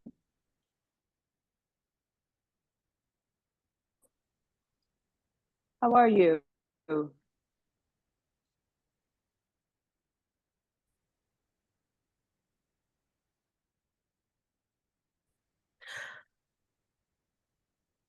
Let me just share with our audience, while we are, in the process of trying to make a correction here, is that we have a number of things that are going to be coming up, and we want to certainly, let you know that the Sibley Senior Association is has many things that are planned. On In our quarterly newsletter, you can see that you can always reach us by calling 202-364-7602. You'll always be able to reach us. We have many programs that are listed on the back page of your program booklet, and all are free via Zoom. We have a Living Alone discussion group that meets on Monday, October 20th. A Stronger Memory group meets on Tuesday, the 21st. We even have a Medicare in Maryland session that's on Thursday, the 23rd. Please, if you have any questions, feel free to go to our website, sibley.org/seniors with an S at the end, Sibley.org/seniors is our website. And you can always reach us via telephone by calling 202-364-7602. And if anyone has any questions regarding anything, particularly for Chef Heather, please go ahead, type them in the Q&A. We will certainly make certain that we're able to respond to any of the questions that you have. Hello again. I think I did got me together, so we'll see. Let's see. So here I am, slightly less filtered than I was before. But Miss Sharon, does everyone hear? I'm hearing you much better right now. Absolutely. Okay. Okay, so let's. So while we get back on track, what I was attempting to show, and I'll use that we make spice blends, seasoning blends here at the shop. This is our, for example, espresso dry rub.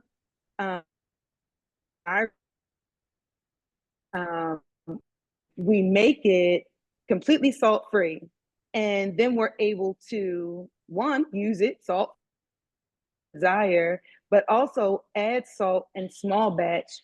So it'll be as much or as little. We have more control over. And the same with our sugar intake. I mentioned these are dates, dried dates, and they're in just water, dried dates. We always have big kind of containers of them going at any given moment. Go to the market, grab a bag of dried dates in a jar, jelly jar, doesn't matter. I save on my jelly jars, spaghetti jars, but that's another conversation things. But if you add cold water, stick it in your fridge, by the next day, the syrup that produces is what works really well in place of honey or used in the same manner. If you want to go a step further, if you're a person who has a blender, makes a smoothie, if you just thicker, it has fiber with it, and it can also be used in place of processed sugar as a natural sugar that it won't spike glucose levels to make your body respond to it that way. Another thing that we do, I always like to show to say that you grind your own spices at home, but it's truly not. Again, we all know the relative them peppercorns, and God forbid the 5 to 7 years. And I don't know how much impact they're having when they're used. But if you buy whole items, like we buy our whole peppercorns, pink or black or white, coffee. This one many moons ago from Marshall's, TJ Maxx type of store, but anywhere, and whole corn, caraway seed, whatever spice, find up, process what you need for that.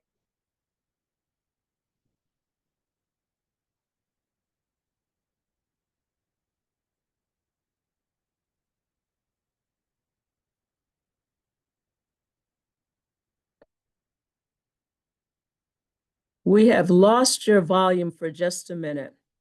File. And so oftentimes you don't miss salt, or certainly don't need as much of it. This is just our brown black pepper. Hello. We're hearing you fine. Thank you.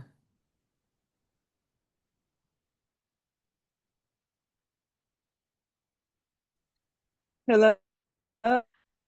I can hear you. I am so sorry. I do not. This is so irregular. I've not had this. Can you hear and see me? I cannot see you, but we can hear you.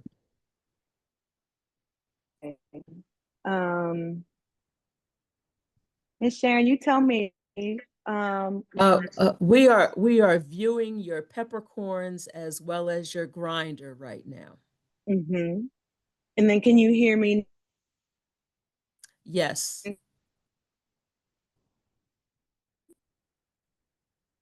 Okay, for the of healthy fat, coconut oil is one. If you don't like the flavor of coconut, any other, and the benefit there is coconut oil, the oils, the popular term now at MCT, but it's just coconut oil. It's one of the sources of fuel your cells can use that does not depend on insulin. So you do not have it has no connection to it or your brain's ability to utilize it. And so again, if memory challenges are an issue now or possibly in your future, and really at any level, oil or other MCT oils into your diet is beautiful because you can utilize them for fuel, impact or rely upon insulin or put additional burden on insulin. Another popular one, turmeric looks like, and we add it to juices. It's always here paired with black pepper. It helps your body to absorb it. And the main job of turmeric is to fight inflammation, which many of the chronic ailments that we deal with are, in fact, inflammation, or at the very least, impacted by or worsened by inflammation. And so all of those market, I understand there's a need for education as citizens, and that's why we're here. And just making those additions. We haven't talked about taking anything away, just adding those things.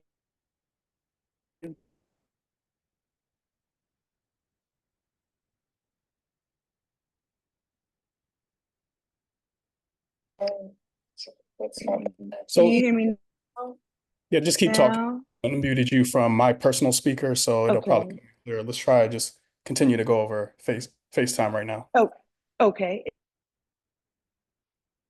Um, should we field any questions possibly? I'm not sure what all people heard and what wasn't heard. Well, perhaps if you come on camera, I can certainly give a few questions to you.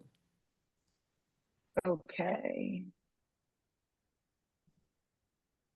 You just flip around your FaceTime. Yeah, this is, I don't understand. It's not the thing. There we go. Okay, one of the questions that someone has, if indeed you are a diabetic, a non-insulin dependent, there was a question of whether or not dark chocolate can be part of your diet, and if not, is there anything else that you recommend? I'll preface by saying, as always, check with your healthcare provider. However, is that the dark chocolate being, let me say, people say the best chocolate to consume. The content of cacao is really high, really in chocolate flavor can satisfy the craving, eating less of it. And I'm trying to get my camera to turn around, but eating less of it, and the sugar Okay.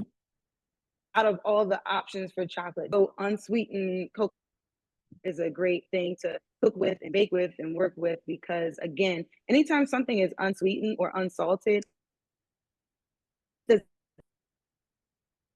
keep it in that state, it just means you can add salt to it to whatever, you can add sugar to it to whatever level you want to to make sure that it's within the guidelines and what your goal is for yourself and your health and wellness. Right. You used the term MCT, and I just want to make people aware, we're talking about, medium chain triglycerides. Is there anything else you wanted to add to when you use the term MCT? So just that, medium chain triglycerides, of which coconut oil is one. Okay. Only one, but it is the most accessible, readily available one.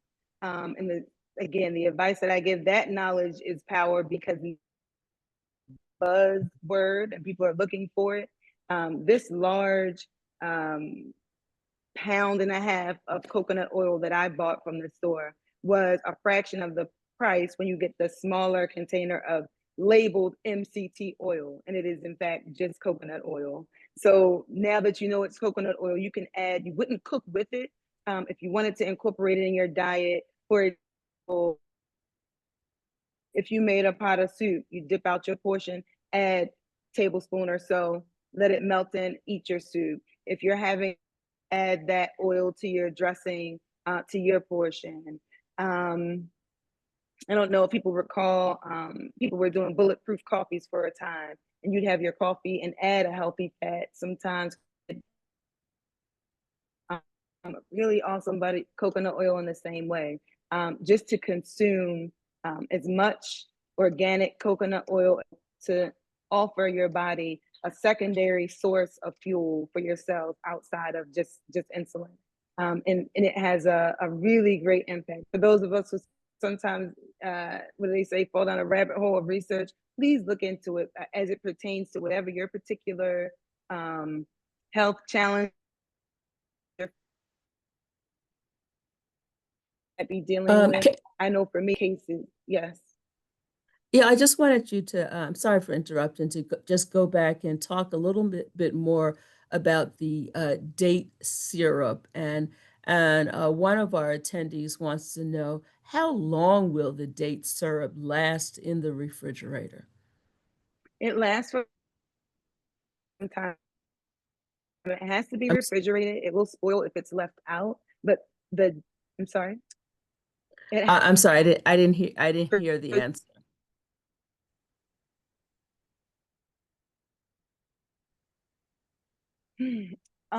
Okay. Is that better? Can you hear me now? Yes. Okay. Can you Be just refrigerated. It will spoil if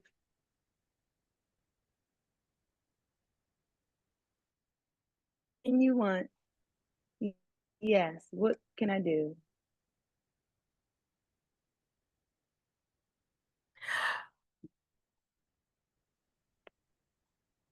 again, if there are any other questions that people are having, please put them in the chat. Um, you know, uh, Chef Heather, can you just talk a little more? You mentioned some foods that fight inflammation. You mentioned turmeric. Are there certain things that you would prepare that would be ideal for someone that is trying to fight inflammation?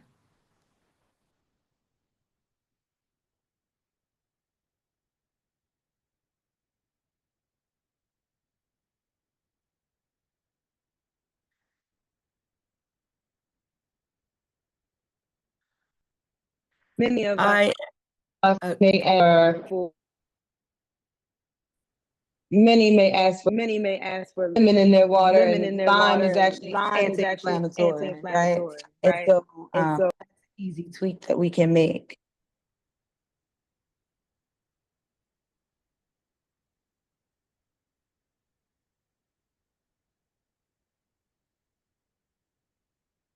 I just don't think we have a stable enough connection to have a video or a audio chat with her at this moment, though. The next thing up will be to just call her on the phone and to pipe her in. Or what we could do is potentially just have her record this session and send it out to all the attendees after, just since we've had so much technical. Yeah. I like I want to say, Chef Heather, we so appreciate you coming on through no fault of your own or our own, that the reception just is not working right now. I will get with you following our presentation on Monday to talk about what information you might be able to share with the group and whether or not we want to even consider perhaps, videotaping some type of presentation to share with the audience. But it does not appear that we're going to be able to continue the presentation. I was just wondering, though, we're hearing if you went off of video and just spoke with us, might we be able to at least hear from you? And I have some questions that I can pipe into you that I know people have interested in. There's a lot of interest about sugar and what is the best type of sugar. There are so many sugar substitutes out there right now. A lot of people are saying stevia is the natural sugar, and is that the best one? I'm just wondering, might you be able to let's see if you could comment on that, and let's see if we are able to hear you on that. Okay, please let me know if you can hear me. But yeah, so there are very many sugars and sugar substitutes that are out. When you get into sugar substitutes, it's important to stevia is touted as the best right now because it's made from sugar. It's a byproduct of sugar. It does not spike your glucose levels and impact insulin in the way that white processed sugar does. Again, my go-to is always education to help you when you are presented with a new thing. Use what you know to determine for yourself. So processed white sugar is just that. From if you look at all the sugars available, brown sugar is less processed than white sugar. When you process brown sugar, you strip it, and the thing that they strip out of brown sugar to make white sugar becomes molasses, right? So if molasses and white sugar were together, they would be brown sugar again. That's why brown sugar has a higher moisture content. So from sugar cane to white sugar in a bag from Domino, that's the process it has. They process it, you end up with brown sugar, process it again, you end up with white sugar and molasses. And so the least healthful, healthy, beneficial for you is the white cane sugar, and you want to stay away from that. So anytime you're able to use, you'll see monk fruit sugar in the store. That is a dried sugar from a fruit. And the benefit of natural sugars is, again, that they're accompanied by fiber, which fiber slows down the uptake in the process and doesn't spike your blood sugar the same. That's the thing you're trying to avoid, is something that spikes your blood sugar and has a negative impact on your health. I feel like that may have been a roundabout answer. If someone has a very specific brand that they know of, if I don't know, I could research. But yeah, what you're typically trying to do is get as close to how the thing grew as possible.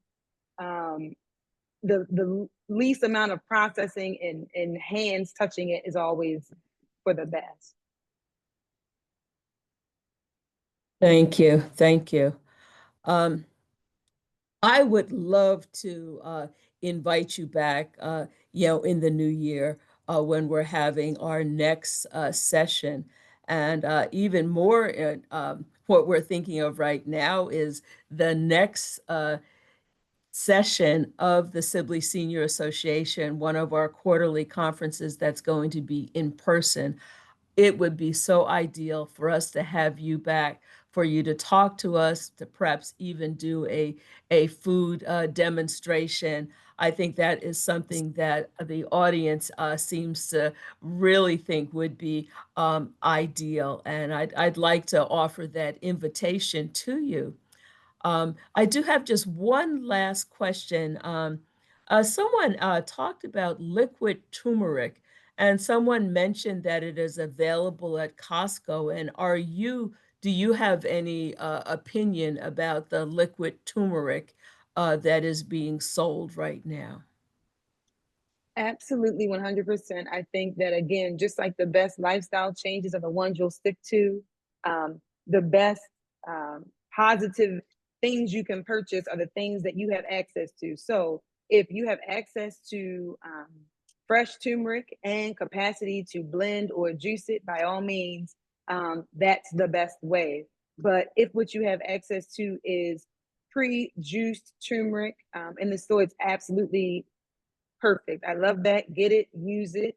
What I would suggest, without knowing how much of it comes in a container, um, to prevent or kind of preemptively deal with the possibility of spoilage. If you're not sure that you're going to use it breakfast, lunch, and dinner every single day, or if it's a small amount, then God bless, no problem.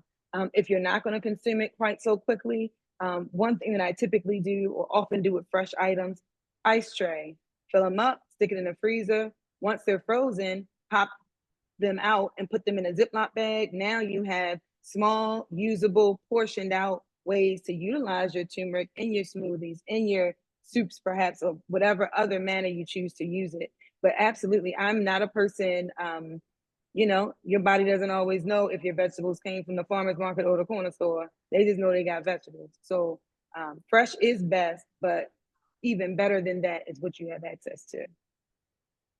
Thank you for sharing that. And just one last question. It didn't come through clear the last time you responded. The idea of using dates and date syrup and putting it in the refrigerator. Again, how long can we expect that this syrup will last in the refrigerator? A good rule of thumb is a week in general. That's the answer for everything, 7 days. But then when you get into dried items like these dried dates, one, you can use a smaller vessel, again, based upon how many are in your household, how much you would need to use. So we go through a lot because we're a cafe. So I have a large jar with a whole bag of dates in there. If it's just you, if it's two people in your family, and exponentially from there, you can get a smaller jar, 2 or 3 dates out of your bag, fill it up with water. And those that are there in that bag, they would last at least a week. They can't stay out, they must be refrigerated. But after you use the liquid up, they're still certainly sweet, and you can mash them up with a fork and encourage their sweetness to come out, and just refill it keep refilling it until what they'll really do is absorb so much of the water, you'll find that they'll fall apart. And before they go bad, they'll break up, and you can add just as you're sweetening, I guess, your oatmeal or your tea. Maybe you'll get some pieces of date in there, which is lovely and no problem at all. And once that's done, add some more dates and some more water and start again. Thank you, thank you. Um, as we're coming to an end, and since we are able to hear you quite clearly now, might you want to just talk a little more about foods to fight inflammation? Absolutely. I think, again, with the theme of remembering, um, avoidance kind of shines light on the things that you should eat more of or lean into. Always fruits and vegetables. Um, in general, if it's white, you want to leave it out. So even if you're looking at potatoes, the better option for a potato as it pertains to inflammation is a sweet potato versus a white potato. The same with rice. It has more fiber, will stick with you longer and won't spike your blood sugar, which also lends to inflammation. So you would choose brown rice over, or another grain over white rice. We mentioned being able to add turmeric in, always pair it with black pepper.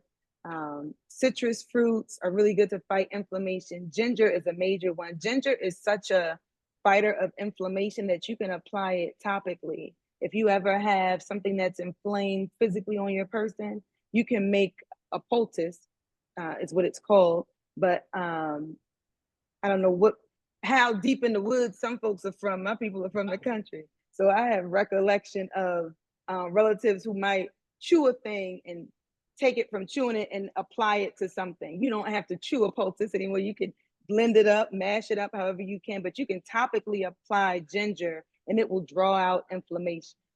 So ginger's a big one. We do shots of ginger here. Lime versus lemon fights inflammation. Depending on the other thing that I teach and love to share, there's something called the doctrine of signatures. And what the doctrine of signatures is, and why it's beautiful to be armed with it, things in nature look like what they're good for. So beets are probably good for what? Our blood? Absolutely. We all know walnuts, they help our brain, absolutely. So in the same way, beets cleanse your blood. If you're dealing with sugar and wanting to lower salt or revert your salt intake. So all of those things, staying away from dairy. I know that's a hard one for people, but dairy, processed sugar, and meat often, particularly the way we process it here in this country, those three things really, really lend themselves to inflammation. Thank you for sharing that. Can you just give us some general advice? Some of us eat out often, some more often than others. But as we are going out and perusing items on the menu, trying to be as healthy, as health conscious as possible, a little guidance when we are going out to a restaurant, maybe not one like yours that has such healthy alternatives, but if we're just going out, how might we best choose the best alternatives when we're dining out? That's a good question. And I'll just add on there that our theme here at the cafe is largely balance. And kind of the joke is that we do have many regulars that can come in. I mentioned my Southern roots. You can, in fact, get fish and grits here. But often we have people who will get fish and grits and intentionally pair it with a green juice. So, you know what? I'm going to eat my fried fish and grits today, Chef Heather, but being intentional about what I'm going to pair it with and what my next choices will be. So we're all about balance here. But when going out, I think, again, just knowing things to avoid. If one, the frequency, we've gotten to a point where going out used to be, something to look forward to. You knew you were going to dinner on Friday night or Saturday. And oftentimes now people breakfast, lunch, and dinner is outside of the house because times have changed, as they say. Sometimes it's less expensive, the cost of who has time or feels inclined to cook when everybody's working outside of the home. So I get it. So, oftentimes you might not see it listed on the menu, but you'd be surprised how many restaurants will prepare instead of, can I get it grilled instead of fried? Can you not Sure. add additional butter? Can you not add additional salt? Can you not, sauces on the side, dressings on the side? And then that can be your habit, your custom. And then on the special occasion that you are going to go out and eat this thing, an awareness of the impact it has on your body, what you pair it with. I hate to harp on dairy, but that's a big one, at least for me. I can tell my body knows when I have a lot of dairy. It really just lends to inflammation, congestion will break out in my skin. Lots of people that come in here and get sea moss from us that have eczema and allergies. Dairy is a big trigger for an eczema outbreak. So dairy in general can be challenging for some. But if you make a decision that you're going to eat that, what other things combat the impacts of dairy? So again, a green juice, ginger shots, raw onion. Maybe you'll have with your pasta that has all that parm, a side salad that's really, really loaded with raw onions, nice squeeze of lime. Cinnamon is a great anti-inflammatory if you're a tea drinker, adding cinnamon to things. But yeah, the preparation, the choice, the portion sizes of things that you know may not be the best, but that you enjoy, and that's okay. Okay, I think we have time for just a few more questions. There's a question that talks about gluten-free white rice. Are you familiar? Is there gluten-free white rice, or is there I mean, many people are talking about diets that are gluten-free. How do you handle that in your restaurant? We deal with a lot of gluten intolerances here, and Sure. I'll go back to the gluten-free white rice just to highlight again why it's so important. One, to ask the question, thank you for the question, and just knowledge is power, because I'm sure gluten-free white rice could be promoted or sold at a higher price or seem like something special, but rice is gluten-free, period. No rice contains gluten. Gluten is the protein found in wheat. And so rice is naturally gluten-free. The only way, and even if it has, to prevent clumping, the way it's processed, companies will add cornstarch to rice. That's why often if you make your rice and you rinse it off first and the water gets cloudy, you rinse till it gets clear before you cook it. That's a tip. If you feel like you make rice and it gets clumpy, it's because to keep the dry rice from absorbing moisture, companies put cornstarch in it. So when you cook your rice, then the cornstarch gets gummy and now your rice is gummy, but it's not true. Rinse your rice off first. That was a little side quest tip. But rice is naturally gluten-free, as are oats. The only way oats are not gluten-free or oatmeal are not gluten-free if they're processed in a plant that also processes wheat. Or if, again, there's some sort of additive. Cornmeal is naturally gluten-free. Look out for the word enriched, because sometimes when things are enriched, flour may be added, some additive that is not in itself gluten-free. But yeah, rice, oats, corn, all of that is gluten-free. Many grains are gluten-free. You only run into gluten when you get into wheat. Thank you, thank you. Can you just touch on just a little bit about the healthiest oils? You've mentioned coconut oil. I haven't heard you say too much about olive oil, but if you can just talk a little bit about the various oils that are out there or the oils that you use in your restaurant. Yes, so we use lots of coconut oil. We use olive oil. Avocado oil I use in salad dressings, and I use sparingly just because of the price point. But at home, where you're cooking for yourself and your family, that's a great one, avocado oil. We stay away from peanut oil just because of the allergies. The really Sure. only, so the things to consider when talking about oils and fats in general are how you can use them. So not that we're encouraging a lot of frying, but just for the sake of understanding, for explanation, vegetable oil, peanut oil, canola oil, those are frying oils because what we call the smoke point, or the temperature at which that oil starts to degrade, is very high.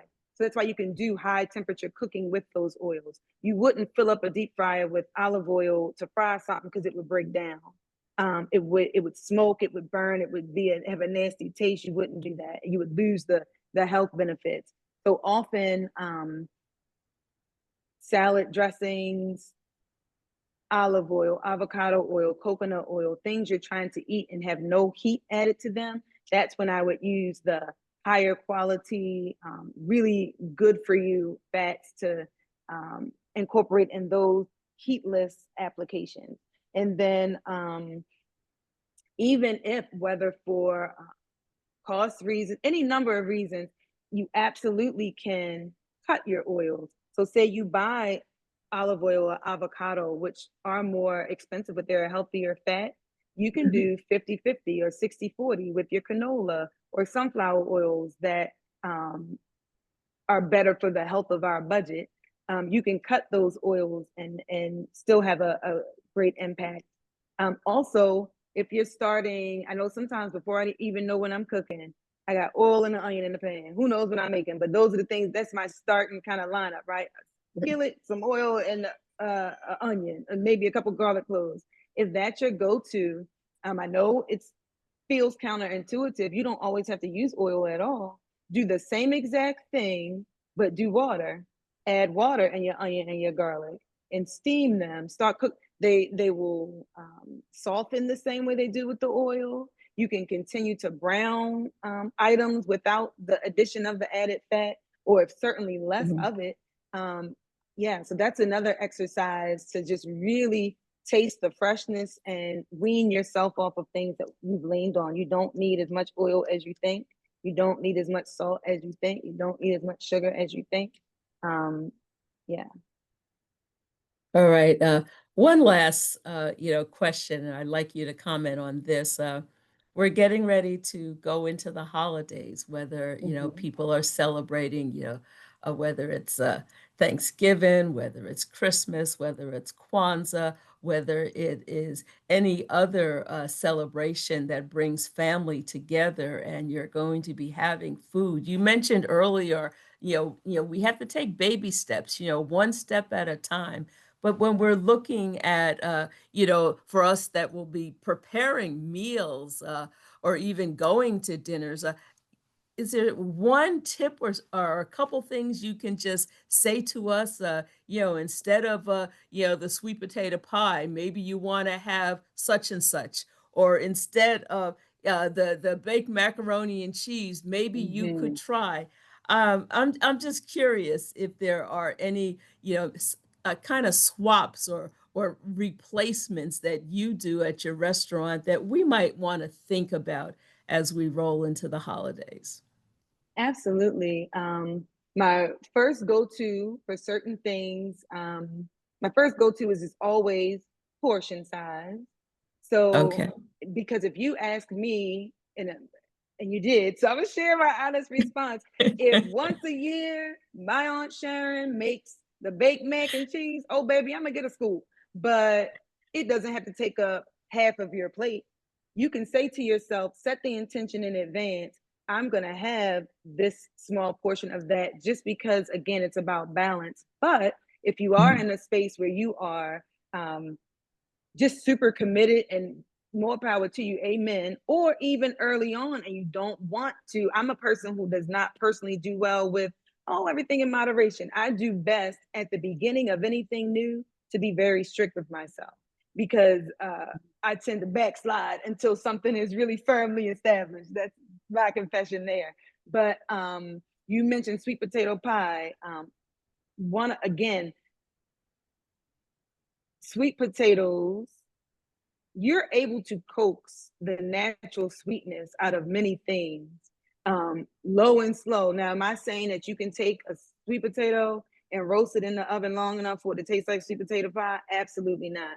But what I am telling you is, instead of candied yams on your plate, yes, you can roast whole, the same way you do a baked potato for a white potato. You could do sweet potatoes the same way. Don't add water. Put them right into the oven, low and slow until they get super duper soft. That coaxes out so much sugar, out natural sugar, paired with fiber out of that sweet potato. You may or may not need, even if you added a teaspoon of sugar on top of that, that's nowhere near, again, if you make yams, like my people make yams, nowhere near the amount of sugar that you would be consuming if you prepared the traditional sweet potatoes, candied yams. God forbid you add a marshmallow or two. And so I also lean really into, I can update the expression. We heard people say, heal a woman, heal a nation. And I think largely it came from the traditional gender roles and the things that women did, because you can protest, but at the end of the day, whatever is cooked in the house is what's going to be eaten. And so oftentimes, lean into the power that you have to make better decisions for, if you're the person who cooks, if you're bringing a dish, perhaps bring a healthier thing that you enjoy eating, bring enough to share. Many things like that, because for many of us generationally, you may be the first person trying to truly make the changes that will stick and model the right behavior. The biggest thing I tell people is just be bold and contribute to the meal, something healthier. Again, look at your fats, look at your sugars. How can you substitute? I'm quick to use a fruit item in place of white sugar, citrus instead of heavily salted items. There's nowhere, I make vegan greens now. My mother-in-law fell out, but I let her taste them first before I told her they were meatless. Lots of ginger, onion, garlic, pepper. My people put vinegar, raw onion, and tomatoes on our portion when we eat our greens. That's how we do. Delicious. Now, my sister loves the recipe, but she still put a turkey tail in hers. But that to me is still balanced. Before, she wasn't putting garlic and onion and ginger and anti-inflammatories in her greens. So I think it's about balance. I think it's about being gentle with yourself and those who you'll be in community with, and just modeling right behavior. And if it's funny that you're eating raw kale salad at the family meal, well, okay, and you continue to eat your raw kale salad and let people taste it and see that it is really good. And if you have a dinner like that coming up, text, call, email, smoke signal Chef Heather and ask, okay, now I want to take the greens and I want them to be really impressed that it's not this and not that, but it's not lacking with what you need. Another little tip in my vegan greens, what I discovered was a can of full fat coconut milk. You can't taste it. And what the fat from the coconut is really the fat. It's amazing. The more and more you learn about it, it really does. It mimics the saturated fat that we do miss from if you're a person who puts butter in your greens or some sort of seasoning meat in your greens. It really mimics that and you won't miss it. So yeah, carry your own, model right behavior, be bold about eating something different and making new traditions. Wonderful, wonderful. Well, I want to thank you again for joining us, Chef Heather. I'm sure that everyone, even myself, will be a little more keen to prepare healthy meals and perhaps even make a road trip to Baltimore to visit you at your restaurant, Blacksmith's Apotha Cafe. Yeah. And we will provide information to our attendees on that.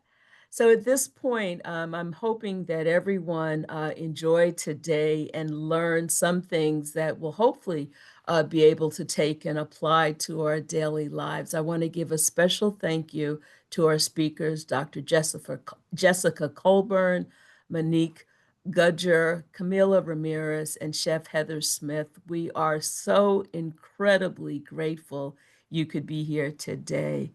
And of course, we couldn't offer these free conferences without the support of our sponsors and your support. And also, if you'd like to make a personal contribution to the Sibley Senior Association, there's a QR code, or you can visit our website, sibley.org/seniors.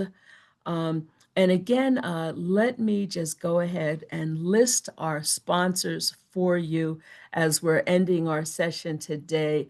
Our patron sponsors, Aging Well Elder Care and Co. Investment Company, Elder Tree Care Management Services, Goodwin Living at Home, Grand Oaks Assisted Living, Ingleside, Inspire, Embassy Row, Seabury Resources for Aging, Silver Bridges Consulting, Sunrise Senior Living, Support for Aging, the Fitzgerald of Palisades, the residents of Thomas Circle, and our supporter level sponsors are Bright Star, Family and Nursing Care, Home Instead Senior Care, Georgetown Home Care, Kensington, Bethesda Seniors Helping Seniors, Smith Life Home Care. And of course, all of our sponsors are listed in the program booklet with links to their websites. So this is not a farewell or goodbye. You can always reach us by calling 202-364-7602. Our number is also on every page of the Sibley Senior Quarterly newsletter that you'll be receiving by email.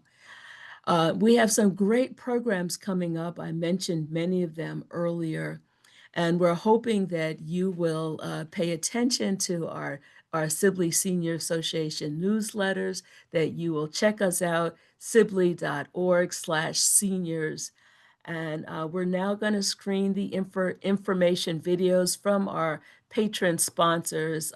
Information about all of our sponsors, again, is in the program book. Take care, everyone. Thank you again for joining us. We hope you have a lovely weekend. Farewell from the entire Sibley Senior Association office, the Community Health Office. Thank you.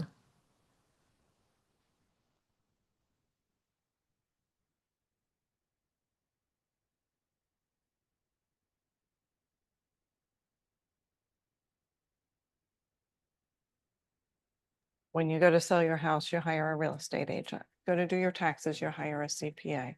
So when you're trying to figure out what are your options when you're an older person, hiring an expert, an aging life care manager, is really the person who can help you sort through those decisions. My dad was diagnosed with Alzheimer's, and then a few months later, my mother died suddenly. So all of a sudden, we had to sort of figure out what next. We first spoke by phone about what his needs were, what kind of community would work for her and her lifestyle. Dad had agreed to come to Maryland, but when he got here and he didn't want to stay even a night, that was pretty difficult for me to deal with.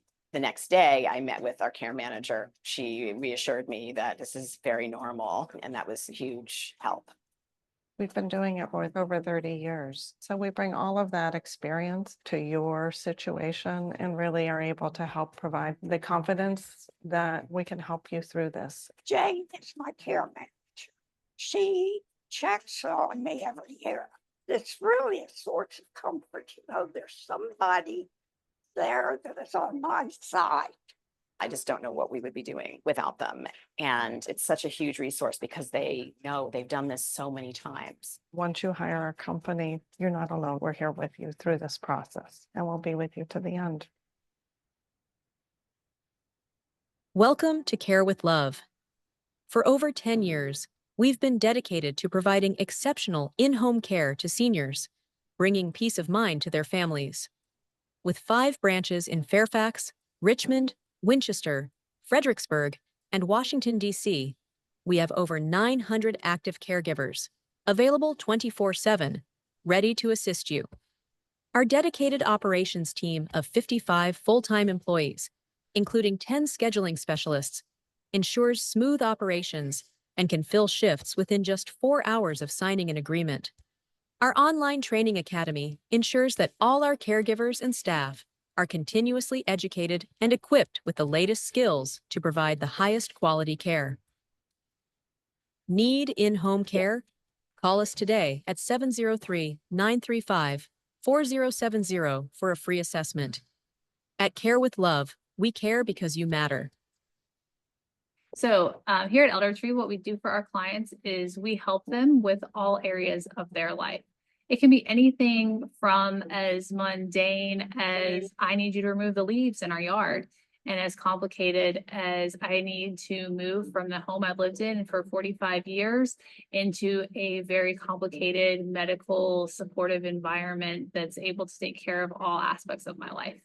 We deal with different family system concerns. We deal with putting different things in place that have to do with finances, that have to do with legal matters, that have to do with many different aspects, social, psychosocial, again, financial, could be anything that you can think of. We will help the client put them in place. Again,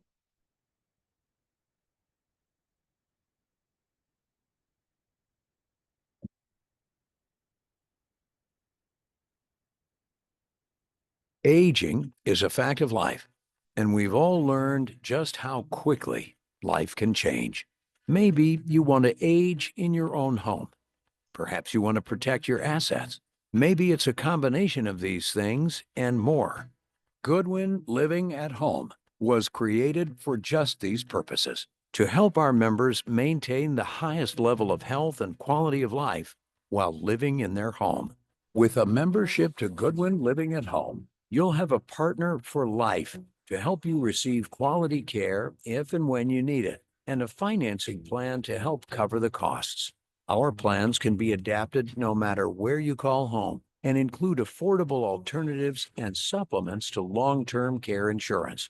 There's no time like the present to join. It's a gift of a lifetime to you and your loved ones. Learn more at goodwinliving.org or by calling 703-575-5202.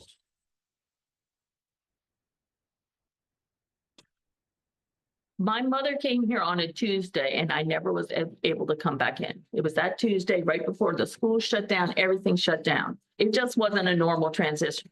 The staff here did a lot of extra work.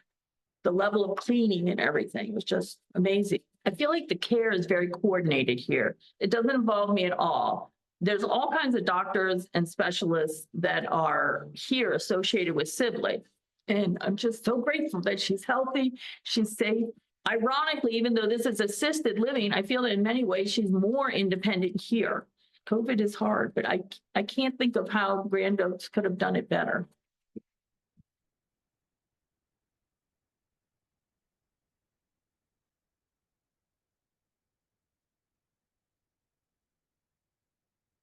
In memory support assisted living at Ingleside at Rock Creek, we are part of a larger life plan community, a nonprofit inspiring in its history and long tradition of caring for older adults.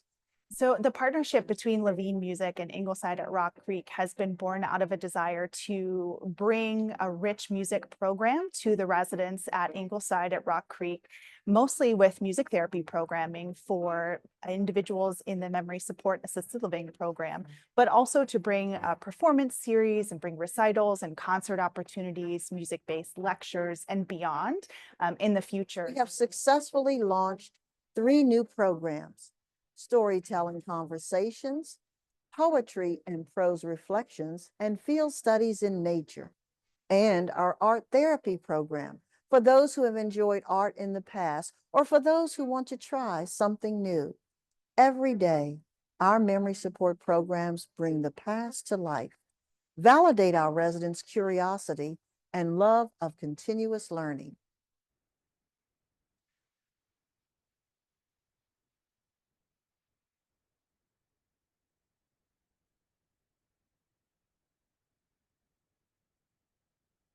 The Inspire customer expects and demands the best. We are going to surround them with elegance, with comfort, with a sense of fulfillment. And we do that not only with fine dining, we have live entertainment, trips out into the city. We keep people very connected with the neighborhood in which they love and that they want to stay in. There are fireplaces throughout the building. There's a lounge on every floor, a fitness center, a heated saltwater pool, restaurants, outdoor dining. It's really stunning. There's going to be a rooftop amenity, which I think is just fabulous. You can see the Washington Monument, the National Cathedral, and all the buildings surrounding DuPont Circle. You're sitting up 8 stories. It'll be magnificent.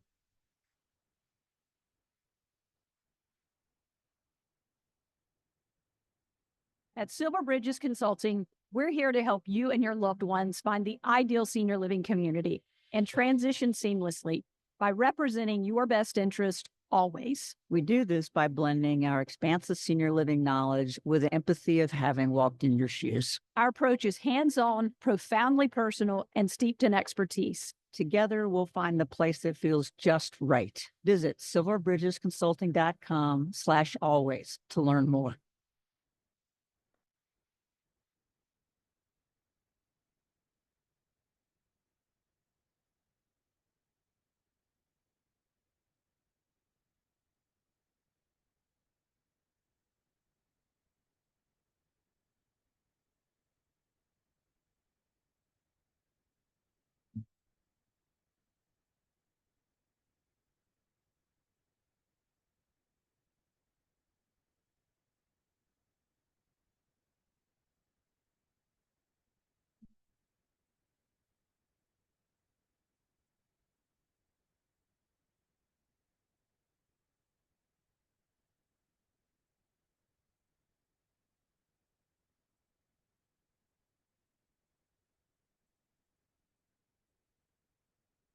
We don't have to tell you.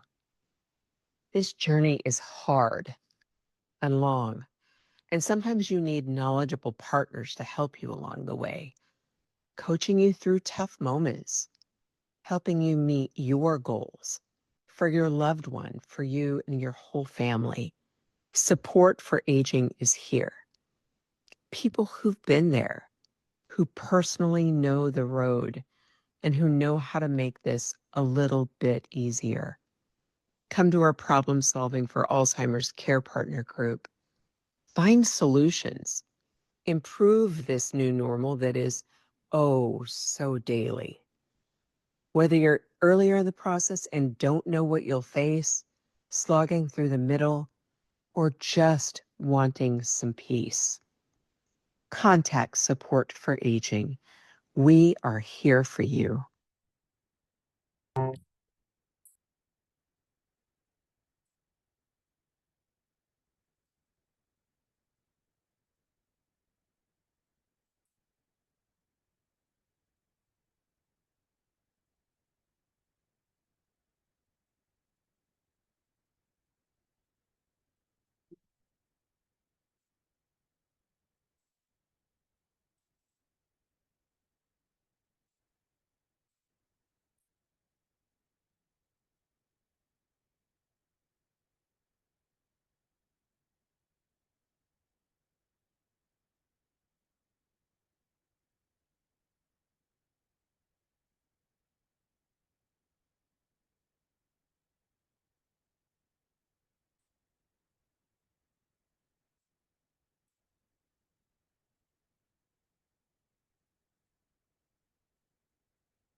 Live a lifestyle you'll love.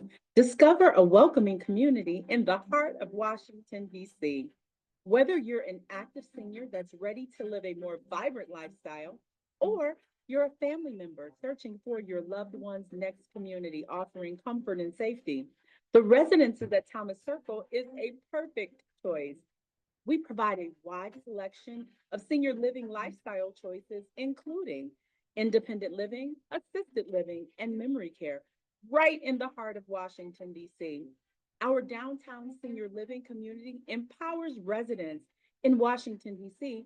to live life on their terms. Residents are surrounded by an environment with first class amenities and local diversions of historic proportions. It's a great time to have a wonderful life with the senior lifestyle community, the Residences at Thomas Circle. We'd love to have you for a tour. Come see us today.